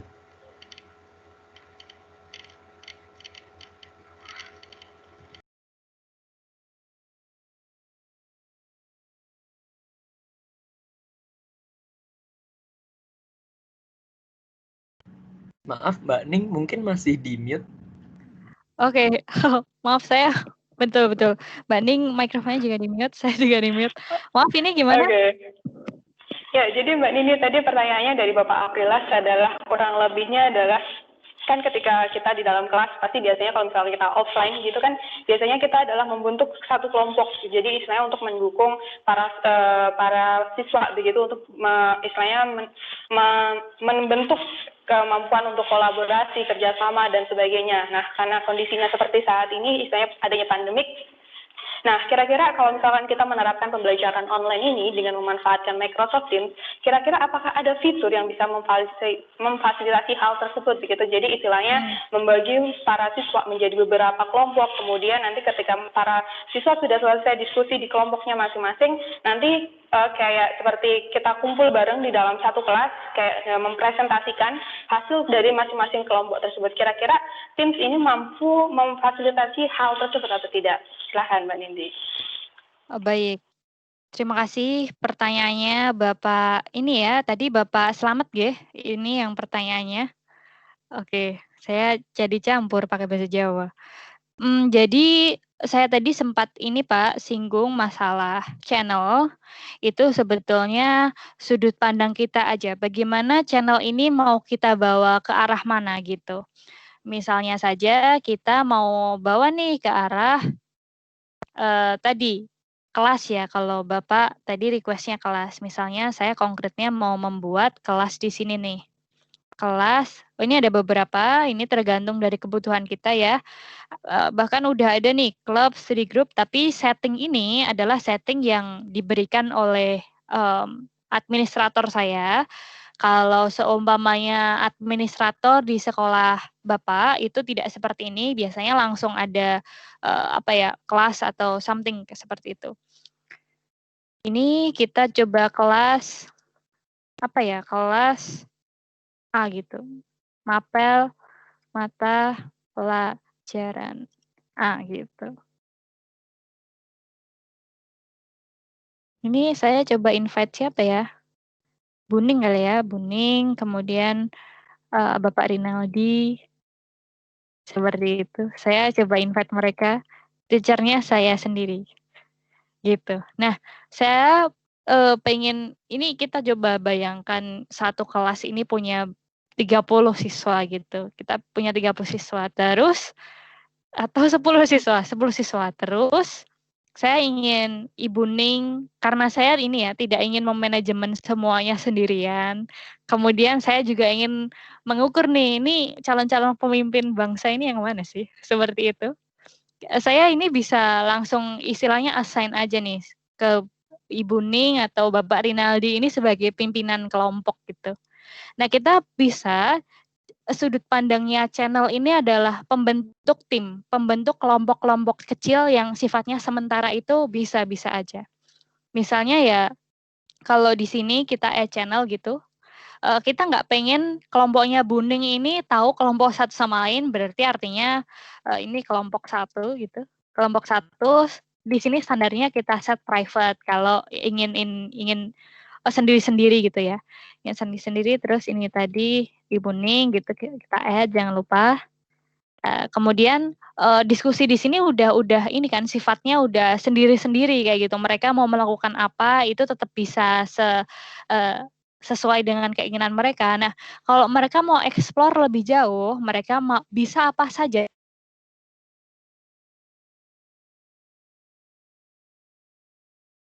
Saya semuanya itu nggak perlu Pak. Karena apa? Karena jujur saja ya, begitu pesatnya perkembangan teknologi, sosial media dan lain sebagainya, mereka itu bahkan kadang lebih jago mengendalikan teknologi daripada kita kayak gitu. Nah, arahkan saja seperti istilahnya, wah ini kelompok kalian nih, ini kelompok tempat kalian break untuk hari ini kayak gitu. Nah, ini silahkan kalian explore nih, ini ada di sekolah kita itu udah bisa pakai aplikasi apapun yang ada di sini mereka suruh coba sendiri karena aplikasi di sini saya jujur saja bahkan saya tidak mengenal banyak aplikasi di sini, tapi banyak sekali aplikasi yang sifatnya itu untuk game-game kayak gitu. Jadi game-game, kemudian apa ya, taking break kalau seumumnya sifatnya itu supaya menarik, mungkin tebak gambar dan sebagainya. Misalnya kayak gitu, Pak. Jadi saya lebih baik biarkan mereka itu bereksplorasi aplikasi yang ada di sini karena ini nggak perlu khawatir. Seingat saya ini nggak ada charge ya, jadi charge sampai itu nggak ada. Jadi kayak misalnya kalau ada pun charge itu biasanya ada peringatan kalau ini dibutuhkan biaya tambahan kayak gitu. Tapi kalau untuk yang biasanya saya gunakan, kemudian teman-teman saya gunakan juga itu Kahoot kayak gitu untuk kuis tebak gambar, kuis apa kayak gitu karena apa ya? Kadang kita punya door prize atau kita punya ini nilai tambahan untuk teman-teman yang bisa menjawab kuis yang ada di sini. Saya akan tambahkan nilai itu adalah taking break yang menyenangkan dan Kahoot ini cukup terkenal dan cukup menyenangkan sampai sekarang. Jadi generasi saya ke bawah itu sangat menyukai aplikasi ini. Kemudian ada aplikasi-aplikasi lain yang masih bisa dieksplorasi. Seperti itu. Jadi silahkan malah Bapak buka portalnya, Bapak buka kesempatan, silahkan untuk siswa-siswi yang mampu menemukan fitur yang lucu, fitur yang menyenangkan. Silahkan diskusikan, kita akan coba main sama-sama, atau kita akan coba gunakan ini untuk break jeda kelas kita, kayak gitu. Jadi jangan dipikir susah sendiri, Pak. Itu saran dari saya, seperti itu. Oke, terima kasih Mbak Nini atas penjelasannya. Ya, terjawab ya Bapak Aprilah. Jadi pada prinsipnya Microsoft Teams ini mampu memenuhi kebutuhan yang tadi Bapak ingin terapkan. Dalam artian adalah membagi siswa menjadi beberapa kelompok sehingga istilahnya nanti para siswa dapat saling berdiskusi di antara masing-masing kelompoknya begitu. Dan istilahnya mungkin untuk menjaga istilahnya kerahasiaan dari masing-masing diskusi kelompoknya, nanti pembuatan channelnya dapat kita atur sebagai private. Jadi hanya siswa kelompok itu tersebut saja yang tahu apa sih isi dari diskusinya tadi. Nah, nanti untuk proses presentasinya gabungnya adalah di channel general begitu ya Bapak ya. Jadi kan channel yang bersifat private tadi adalah kita desain sendiri sebagai seorang teachernya gitu. Nah, menambahkan para siswanya ke dalamnya. Kemudian nanti di akhir sesi adalah meminta para siswa untuk presentasi di dalam channel general begitu. Mungkin seperti itu Bapak kalau untuk implementasi di dalam kelas virtual yang ada di Microsoft Teams. Nah, silakan Bapak Ibu jika mungkin yang lain bisa disampaikan, Bapak Ibu bisa raise hand, bisa juga menyampaikannya di kolom percakapan. Oke, Mas David, silakan. Boleh tambahin sedikit. Oke, silakan. Oh iya, tadi kalau untuk menjawab yang breakout room, mungkin kalau misalnya di dalam meeting gitu ya, iya sebentar lagi fitur breakout room akan rilis, Pak, yang di dalam meeting ya. Kalau misalnya di kelas kan bisa menggunakan workaround yang tadi dijelaskan Mbak Nindi dan Mbak Ning. Tapi kalau misalnya di dalam meeting, nanti ada Pak fiturnya. Kebetulan sekarang lagi preview juga, jadi nanti akan segera rilis fitur breakout room. Ada model breakout yang otomatis, siswa-siswanya bisa menentukan sendiri mereka mau masuk room yang mana. Ada juga breakout yang manual, jadinya nanti gurunya yang memilihkan si siswa ini kelompok A, kelompok B, atau kelompok C gitu. Jadi nanti ada 2 tipe model breakout room. Sekarang sudah hampir selesai uji coba, akan rilis sebentar lagi sih Pak kalau dari update Microsoft. Demikian, semoga menjawab juga. Ya, itu Pak David yang saya tunggu, maksudnya saya dalam meeting itu jadi bisa di breakout ya, mungkin berarti menyusul ya nanti ya berarti ya. Iya Pak, fiturnya akan di roll out sebentar lagi. Oke, terima kasih Pak David. Kebetulan saya sudah nyoba juga, ada 2 tipe, yang tadi manual sama otomatis, cuma kebetulan masih belum di roll out secara global gitu Pak, akan masuk tanggal roll outnya sebentar lagi. Terima kasih. Terima kasih Pak David. Oke, terima kasih Mas David atas tambahan informasinya ya Bapak. Jadi memang ada update ya dari Microsoft.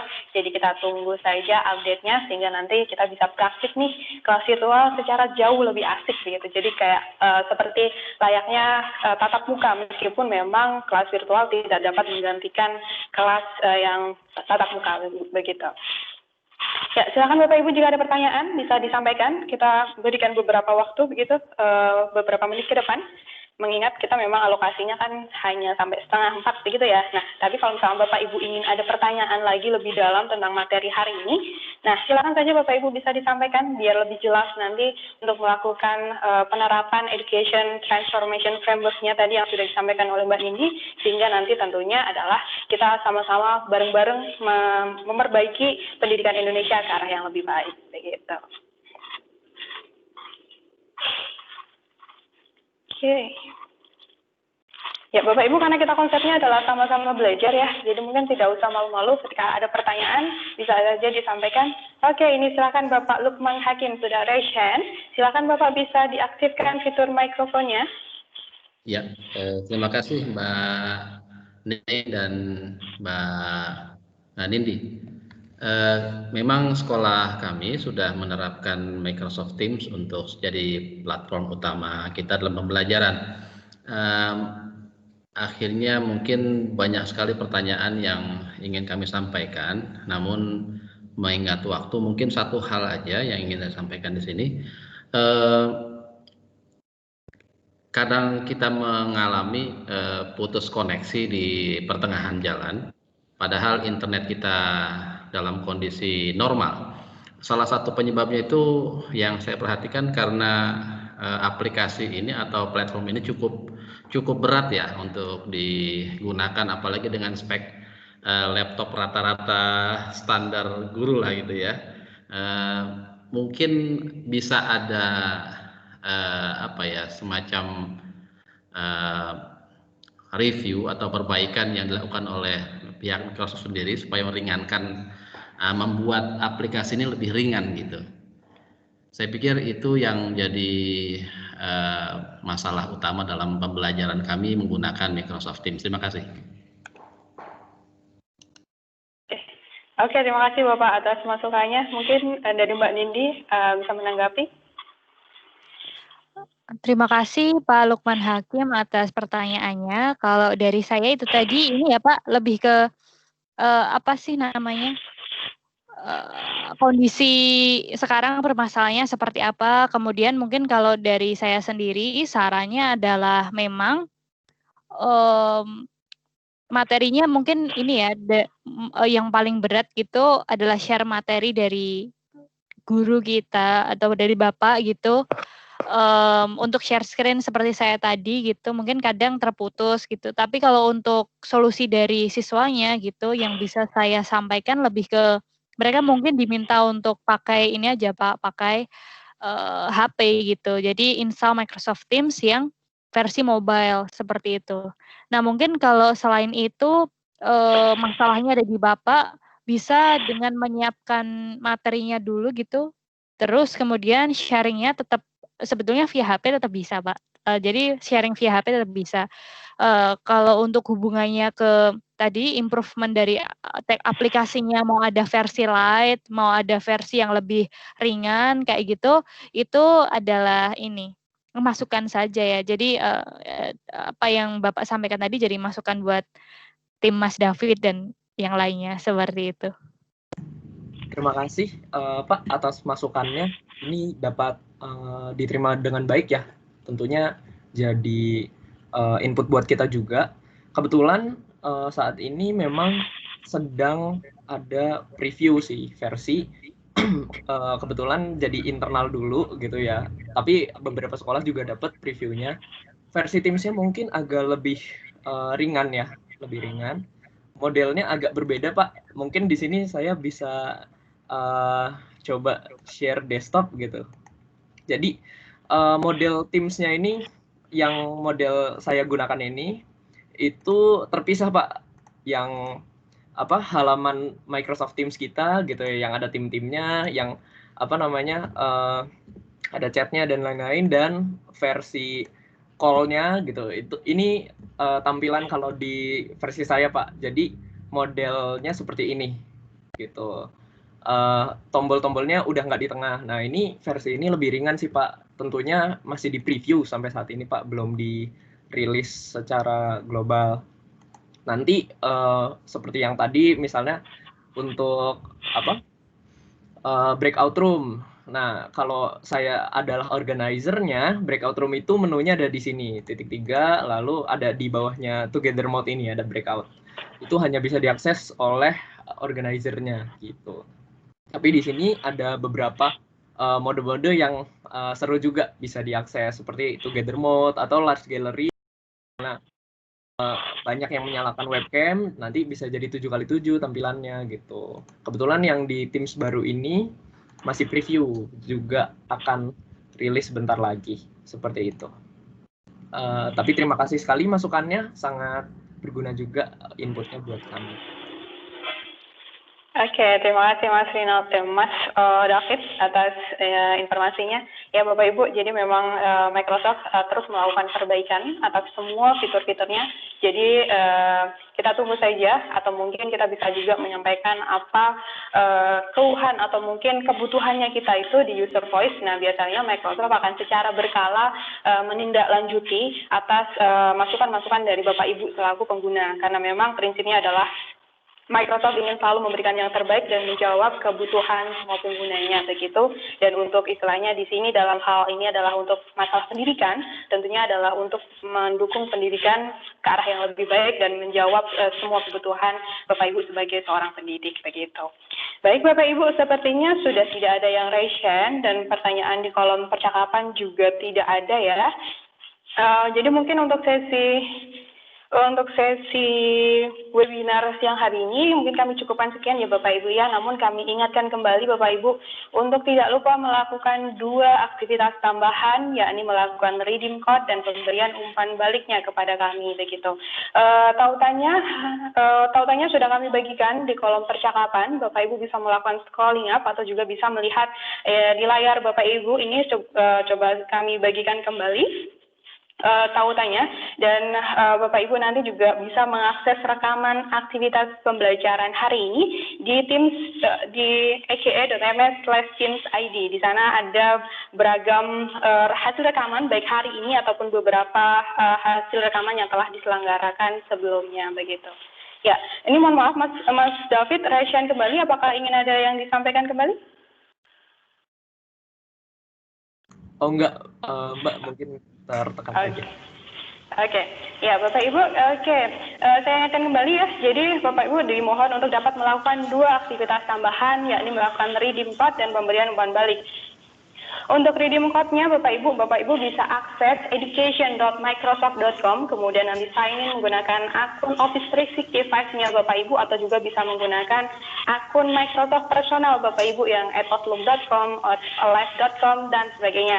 Nanti di sana Bapak Ibu sign in, nanti setelah berhasil sign in, arahkan kursornya di bagian profile nama Bapak Ibu, atau biasanya yang baru pertama kali bergabung akan ada inisial nama Bapak Ibu. Dan nanti di sana Bapak Ibu bisa langsung pilih redeem achievement code dan masukkan kode yang kami bagikan di layar ini. Dan kemudian nanti juga akan untuk sementara untuk feedback formnya Bapak Ibu bisa akses di mic.ms/feedback. Nah, Bapak Ibu sekedar informasi tambahan bahwa education.microsoft.com merupakan sumber daya belajar yang dapat Bapak Ibu manfaatkan untuk meningkatkan literasi digital Bapak Ibu dalam hal pemanfaatan berbagai macam produk-produk Microsoft, utamanya yang untuk dapat mendukung pendidikan begitu. Nah, ini mohon maaf ada Ibu Siti Zakiah, ada Reshan, apakah ingin disampaikan Ibu? Iya Mbak Ning dan Mbak Nindi, ini sebenarnya saya menunggu jawab. Iya, sebenarnya dari tadi saya menunggu jawaban yang pertanyaannya itu sama dari Bapak Nofri Mukuan. Itu sepertinya belum terjawab ya, atau memang sudah namun saya terlewat atau gimana? Oke, mohon maaf. Oke. Iya, mohon Ini maaf. ada di chat. Iya, terlewat. Mohon maaf Ibu. Ya, terima kasih Ibu sudah mengingatkan. Oke. Ya, Jadi Mbak saya Nindi juga punya pertanyaan yang sama, Mbak. Oke. Selain itu apakah ada pertanyaan yang lain Ibu? Kalau saya tambahan dari saya, apakah Microsoft Teams ini berpengaruh dengan banyaknya peserta yang hadir gitu, sehingga mengurangi kecepatan dalam proses pembelajaran. Misalkan dengan peserta didik yang jumlahnya sedikit, itu lebih ringan, lebih lancar gitu ya saat kita share screen, dibanding dengan peserta didik kita memang yang jumlahnya lebih banyak, itu agak berat gitu Bu.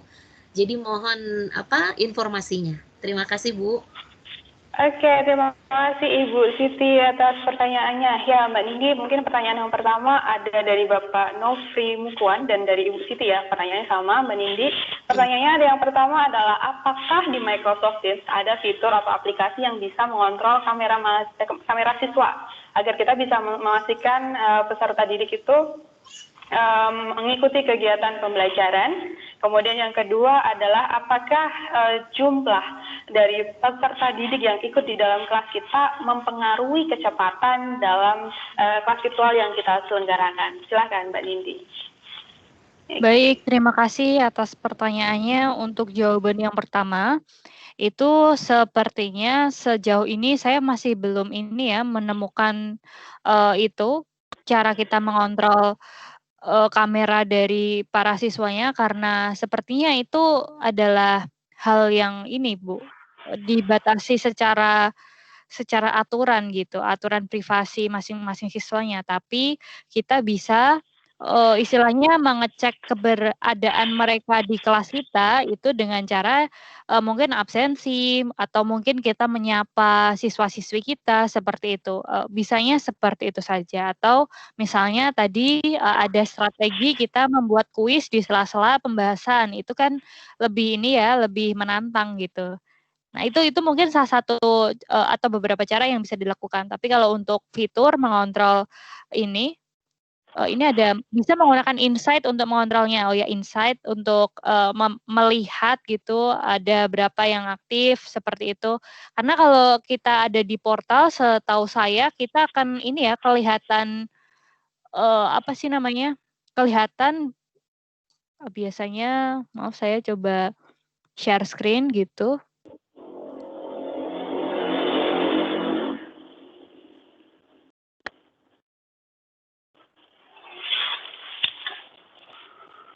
Nah, biasanya Kalau biasanya kita ada di satu portal yang sama dan semuanya itu melihat ke portal ini gitu, semua ini nanti warnanya akan sama abu-abu gini. Tapi kalau kita keluar dari portal ini, biasanya nanti akan warnanya akan berubah.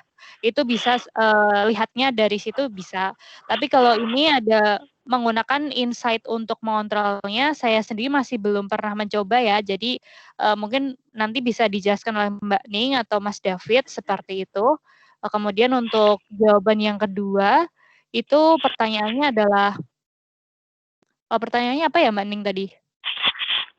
Yang pertanyaan kedua adalah apakah ini banyak tidaknya siswa yang bergabung di dalam kelas kita mempengaruhi kecepatan dari Microsoft Teams ini sendiri, Mbak Nindi? Oke. Kalau untuk kecepatannya sendiri itu kalau bergabungnya itu tanpa video ya, tanpa video misalnya Mbak Ning ini tidak aktif videonya gitu, kameranya dinonaktifkan, dan dia hanya bergabung suaranya saja, itu saya pikir tidak terlalu mempengaruhi gitu, karena yang mempengaruhi itu loading videonya gitu, loading videonya itu mempengaruhi. Jadi ada fitur di tempat Microsoft Teams itu turn off incoming video. Jadi turn off incoming video ini bisa dinonaktifkan untuk mengurangi untuk mengurangi tadi mungkin nge-load-nya lama dan sebagainya. Jadi turn off incoming video itu ada di sini. Ini bisa diaktifkan supaya nggak ada video-video lanjutan dari siswa-siswi kita nanti yang membuat lambat seperti itu. Oke, terima kasih Mbak Mungkin Nindi. ini sepertinya ada tambahan dari Pak David. Oke, terima kasih Mbak Nindi atas tanggapannya. Ya mungkin sedikit menambahkan ya untuk yang masalah untuk masalah kontrol video. Namun kalau misalnya untuk Microsoft Teams sendiri memang kan untuk menghargai privacy memang kita tidak bisa mengontrol ya Bapak Ibu untuk kameranya. Namun kita mungkin sebagai pendidik adalah kita bisa istilahnya membuat kesepakatan atau membuat aturan begitu rules bagi seluruh siswanya bahwa mereka harus dalam kondisi on begitu kameranya dan kemudian nanti kita bisa terapkan fitur namanya together mode begitu. Nah, di dalam together mode nanti kita bisa melihat seluruh para siswa begitu, nanti seolah-olah kita tuh duduk bareng begitu. Nah, nanti bisa memanfaatkan fitur itu mungkin dari saya. Kemudian kalau untuk yang masalah cepat lambatnya atau tidaknya harusnya itu tergantung kecepatan internetnya ya Bapak Ibu ya. Kalau untuk Microsoft Teams-nya pasti kan sudah melakukan sebuah pengukuran yang pasti bahwa bagaimana sih baiknya normalnya Teams ini seperti apa untuk dapat mendapatkan experience yang terbaik, yang mana kan memang di Microsoft Teams kan untuk kelas yang disarankan bisa sampai 200 peserta begitu ya untuk yang disarankan, meskipun membernya kita bisa sampai 50.000 member di dalamnya begitu. Namun untuk kelas virtual kan memang disarankan hanya maksimal 200 peserta begitu. Nah, silakan mungkin Mas David mau menambahkan. Oke, terima kasih Mbak Ning. Iya, jadi betul sekali tadi konsep yang dijelaskan Mbak Nindi tadi ya, ketika mungkin memang terasanya yang dirasa ketika banyak yang join kok makin berat ya gitu.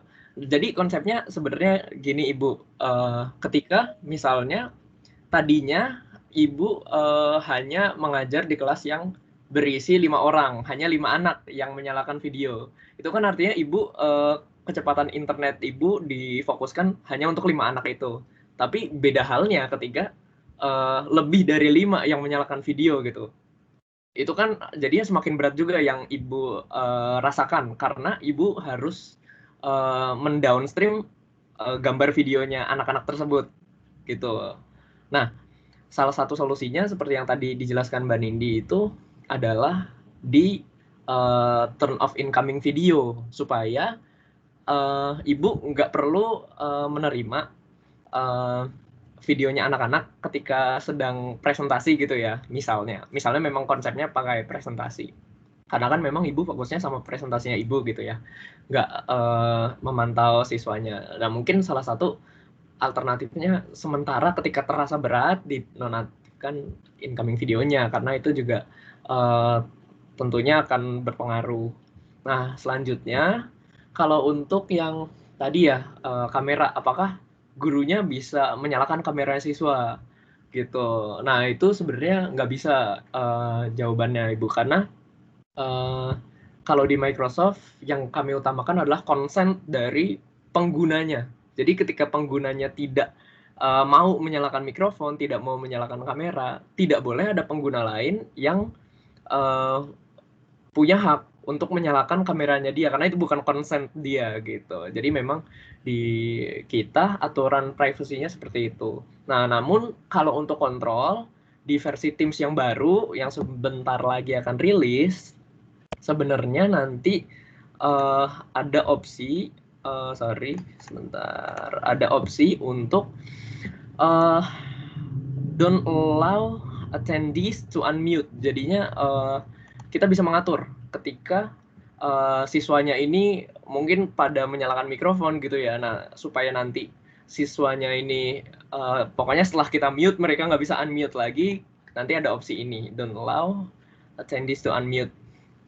Jadi mereka nggak bisa unmute sendiri gitu, harus kita matikan dulu opsi ininya, opsi don't allow attendees to unmute-nya.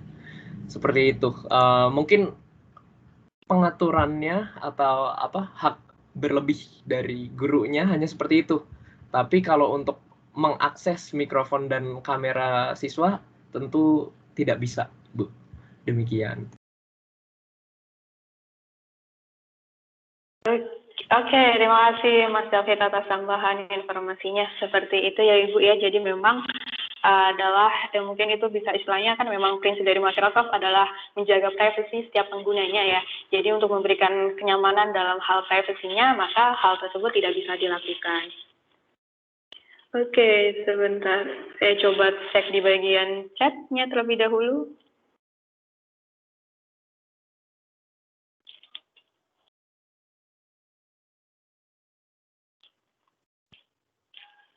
Oke, sepertinya tidak ada ini ya, tidak ada untuk pertanyaan lanjutan. Oke, mungkin ini sekedar insight saja ya dari Bapak Lukman bahwa mungkin untuk aplikasi yang sebelah begitu cukup stabil ya meskipun jumlahnya peserta. Nah, mungkin ini sebagai bahan ini ya, bahan masukan juga dari Microsoft bagi Microsoft begitu untuk memberikan pengalaman yang jauh lebih baik daripada hari ini. Namun juga istilahnya tadi juga disampaikan bahwa kita bisa menyiasati dengan melakukan penonaktifan fitur incoming video sehingga bandwidth-nya yang kita gunakan dapat sedikit ditekan dan bisa lebih lancar begitu dalam proses konferensinya. Oke, ya. Bapak Ibu, apakah masih ada pertanyaan? Mungkin saya berikan satu kesempatan pertanyaan. Jika Bapak Ibu ada pertanyaan, saya berikan waktu satu kali kesempatan. Jika ada pertanyaan, nanti kita bisa bahas di 3 menit ke depan nih. Masih ada sampai jam 4 deh, boleh gitu. Kalau misalkan memang masih ada pertanyaan terkait Microsoft Teams. Oke, ini ada Bapak Rinto. Silahkan Bapak. Terima kasih Bu. Saya mau bertanya masalah yang sering saya hadapi selama ini, memang nggak semua, tapi ada beberapa siswa yang menjadi alasannya adalah mereka memberikan alasan ketika mereka menghidupkan kameranya, maka terjadi lagging, maksudnya apa ya, lagging kayak slow gitu, nah internetnya slow begitu. Nah, padahal kan kita membutuhkan kamera anak itu untuk selalu on supaya kita mengetahui aktivitas anak itu ketika kita menjelaskan materi, apakah mereka benar-benar sedang memperhatikan atau tidak. Karena ada beberapa case yang kita dapatkan dalam pembelajaran Microsoft Teams ini. Nah, ketika mereka mematikan atau mungkin mereka menghidupkan kamera, tetapi hanya menunjukkan bagian kepalanya aja, ternyata mereka melakukan aktivitas lain begitu. Nah, jadi apakah ada solusi lain dari Microsoft Teams? Apakah benar jikalau kamera si anak dihidupkan akan menjadi masalah bagi si anak tertentu begitu? Oke, terima kasih Bapak Rinto atas pertanyaannya. Ya, jadi Mbak Nidi, istilahnya kan memang seperti yang disampaikan oleh Bapak Rinto ya. Jadi prinsipnya kita ingin selalu mengawasi apa sih aktivitas dari para peserta didiknya, kita beneran nyimak atau enggak kayak gitu, ataukah di sana dia sebenarnya sambil main-main kayak gitu. Nah, kira-kira adanya pengaktifan fitur incoming video ataupun fitur kamera yang untuk dirinya sendiri itu apakah mempengaruhi kecepatan internetnya atau tidak? Mungkin Mbak Nindi bisa ditanggapi. Silahkan Mbak Nindi. Terima kasih atas pertanyaannya, Pak. Jadi untuk tanggapan atas pertanyaan Bapak tadi, itu sebetulnya hampir mirip dengan, atau mirip ya dengan tadi jawaban sebelumnya, yaitu kalau konsepnya adalah kita mau mengawasi semua siswa kita, artinya bahwa memang kita nanti harus ini ya, loading time-nya itu lumayan berat kayak gitu. Jadi kita istilahnya nge-load semua video yang masuk gitu. Jadi kalau untuk siswanya, mereka mungkin kalau Mbak Ning ini bisa ini nggak ya, coba untuk turn off incoming video gitu nggak ya? Nanti yang oke.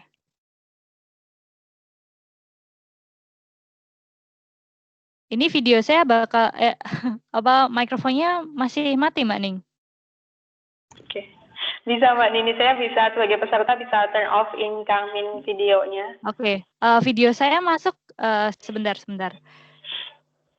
Video saya nanti masuk gak ya Mbak Ning? Coba jadi di sini kita mau melihat apakah kalau semuanya saya share screen gitu, share screen saya itu adalah satu-satunya yang terlihat di tempat mereka kayak gitu. Video saya masuk ya Mbak Ning? Video masuk? Oke. Itu turn off-nya muncul, maksud saya on atau off? Masih off, saya coba saya off-kan ya. Nah, ini sudah saya off-kan, ini sudah otomatis tidak terlihat Mbak Nindi di tempat saya. Oke. Ini saya coba share screen ya, share ini materi saya, nanti bakal masuk ke sana atau enggak kayak gitu. Masuk nggak Mbak Ning? Oke, share materinya masuk Mbak Nindi, tetap. Oke. Yang mungkin yang tidak masuk hanya face-nya saja. Video, iya betul. Jadi seperti itu konsepnya Pak. Bisa diberitahukan mungkin ya kepada para siswanya, kalau nanti bisa mengaktifkan tadi saya coba share screen punya saya, mengaktifkan fitur yang dari tempat mereka turn off incoming video kayak gitu. Jadi apa yang akan mereka lihat itu adalah materi kita saja, tapi kemudian dari kita itu nggak perlu turn off incoming video. Artinya kalau mereka mengaktifkan kamera mereka, itu kita tetap bisa melihat wajah mereka seperti itu. Nah, mungkin yang membuat mereka berat itu adalah mereka tidak men-turn off-kan incoming video, kemudian mereka share wajah mereka juga, itu artinya mereka load-nya makanya jadi tinggi seperti itu. Itu saran dari saya seperti itu, Bapak. Oke, terima kasih Mbak Nindi atas sarannya. Mungkin bisa diterima ya Bapak ya, Mbak Rinto. Jadi prinsipnya kita mungkin tetap bisa minta nih para peserta didik untuk ngaktifin videonya mereka. Tapi untuk fitur incoming videonya coba di off-kan saja begitu. Jadi tetap lancar gitu. Oh, berarti kita harus announce sama anak-anaknya untuk menyalakan turn off incoming video ya. Benar Bapak, supaya seperti itu mungkin supaya mereka tidak lagging ketika mereka bukan kamera mereka sendiri gitu. Oke, ya benar seperti itu Bapak. Jadi memang stepnya adalah kita bisa mengarahkan anak-anaknya terlebih dahulu, kira-kira kelas virtualnya kita mau berjalan seperti apa sih gitu. Nah itu nanti bisa kita buat announcement kepada para peserta didik sehingga jalannya aktivitas pembelajaran dapat seperti yang kita harapkan. Nah, kemudian untuk yang tanya, kapan sih rollout-nya dari aplikasi Microsoft Teams versi terbaru, begitu? Nah, mungkin sepertinya kalau ya berdasarkan pengamatan kami, biasanya kalau kami selaku partnernya, biasanya Bapak Ibu itu kayak Microsoft secara bertahap, jadi memang untuk kayak tidak langsung disebarkan ke semuanya, begitu ya. Kebetulan kayak untuk versi yang disampaikan oleh Mas David juga, untuk tampilannya juga saya baru dapat hari ini, begitu. Jadi memang kemarin saya belum dapat. Hari ini saya baru dapat untuk tampilan versi yang terbaru yang mana fitur seperti raise hand, chat, sebagainya itu di hari sebelumnya adalah saya masih mendapatkan yang di tengah gitu. Nah saat ini saya sudah mendapatkan di atas, itu baru banget tadi pagi saya dapatkan kayak gitu. Baik Bapak Ibu, mungkin untuk sesi sesi webinar siang hari ini mungkin kita cukupkan sekian ya Bapak Ibu ya. Kita sudah banyak diskusi ya terkait Education Transformation Framework menggunakan Microsoft 365 sebagai salah satu layanan dari Microsoft. Nah, saya ingatkan kembali ya Bapak Ibu ya, untuk tidak lupa memberikan masukannya kepada kami agar kami dapat terus berkembang di masa mendatang, dan kami juga ingatkan Bapak Ibu untuk tidak lupa melakukan redeem code begitu sebagai bukti bahwa Bapak Ibu mengikuti kegiatan pelatihan yang kami selenggarakan. Kemudian untuk rekaman webinarnya, Bapak Ibu bisa akses di aka.ms/teams.id. Di sana ada berbagai macam sumber daya belajar selain rekaman webinar ya Bapak Ibu, nanti bisa dieksplor karena di mana itu merupakan salah satu kayak SharePoint begitu sebagai media simpan berbasis cloud, yang dimana di sana Microsoft Indonesia sudah membagikan berbagai macam sumber daya yang dapat Bapak Ibu manfaatkan untuk eksplorasi lebih dalam tentang Microsoft 365 itu seperti apa begitu nanti diimplementasikan di lingkungan Bapak Ibu semuanya. Ya, mungkin Bapak Ibu untuk sesi webinar siang hari ini kita cukupkan sekian. Tidak terasa kita sudah 2 jam berlalu ya belajar bersama tentang ETF ini, Education Transformation Framework ini. Semoga bermanfaat bagi Bapak Ibu semuanya, dan tentunya dapat membantu Bapak Ibu untuk melakukan transformasi pendidikan ke arah yang lebih baik, dan mampu memberikan pendidikan yang lebih baik untuk para siswa-siswinya kita. Saya dan Ningkolyati selaku moderator pada kegiatan hari ini, Mbak Nindi Kusuma selaku materi, dan Mas David dari Microsoft pamit pada sesi webinar siang hari ini. Kami ucapkan terima kasih atas kehadiran Bapak Ibu. Esok hari kita masih ada webinar kembali, jangan lupa join lagi Bapak Ibu agar kita mendapatkan wawasan baru lagi tentang Microsoft 365 itu seperti apa pemanfaatannya, sehingga kita bisa lebih optimal lagi penggunaannya atas semua layanan yang telah kita langgan, agar kita tidak rugi-rugi banget begitu ya Bapak Ibu ya. Oke, baik Bapak Ibu, kami pamit, kurang lebihnya kami mohon maaf. Terima kasih atas perhatiannya, selamat sore, terima kasih. Selamat sore, terima kasih banyak. Terima kasih. Selamat sore, terima kasih banyak. Sore semuanya, terima kasih. Terima kasih. Terima kasih Mbak Nindi. Victor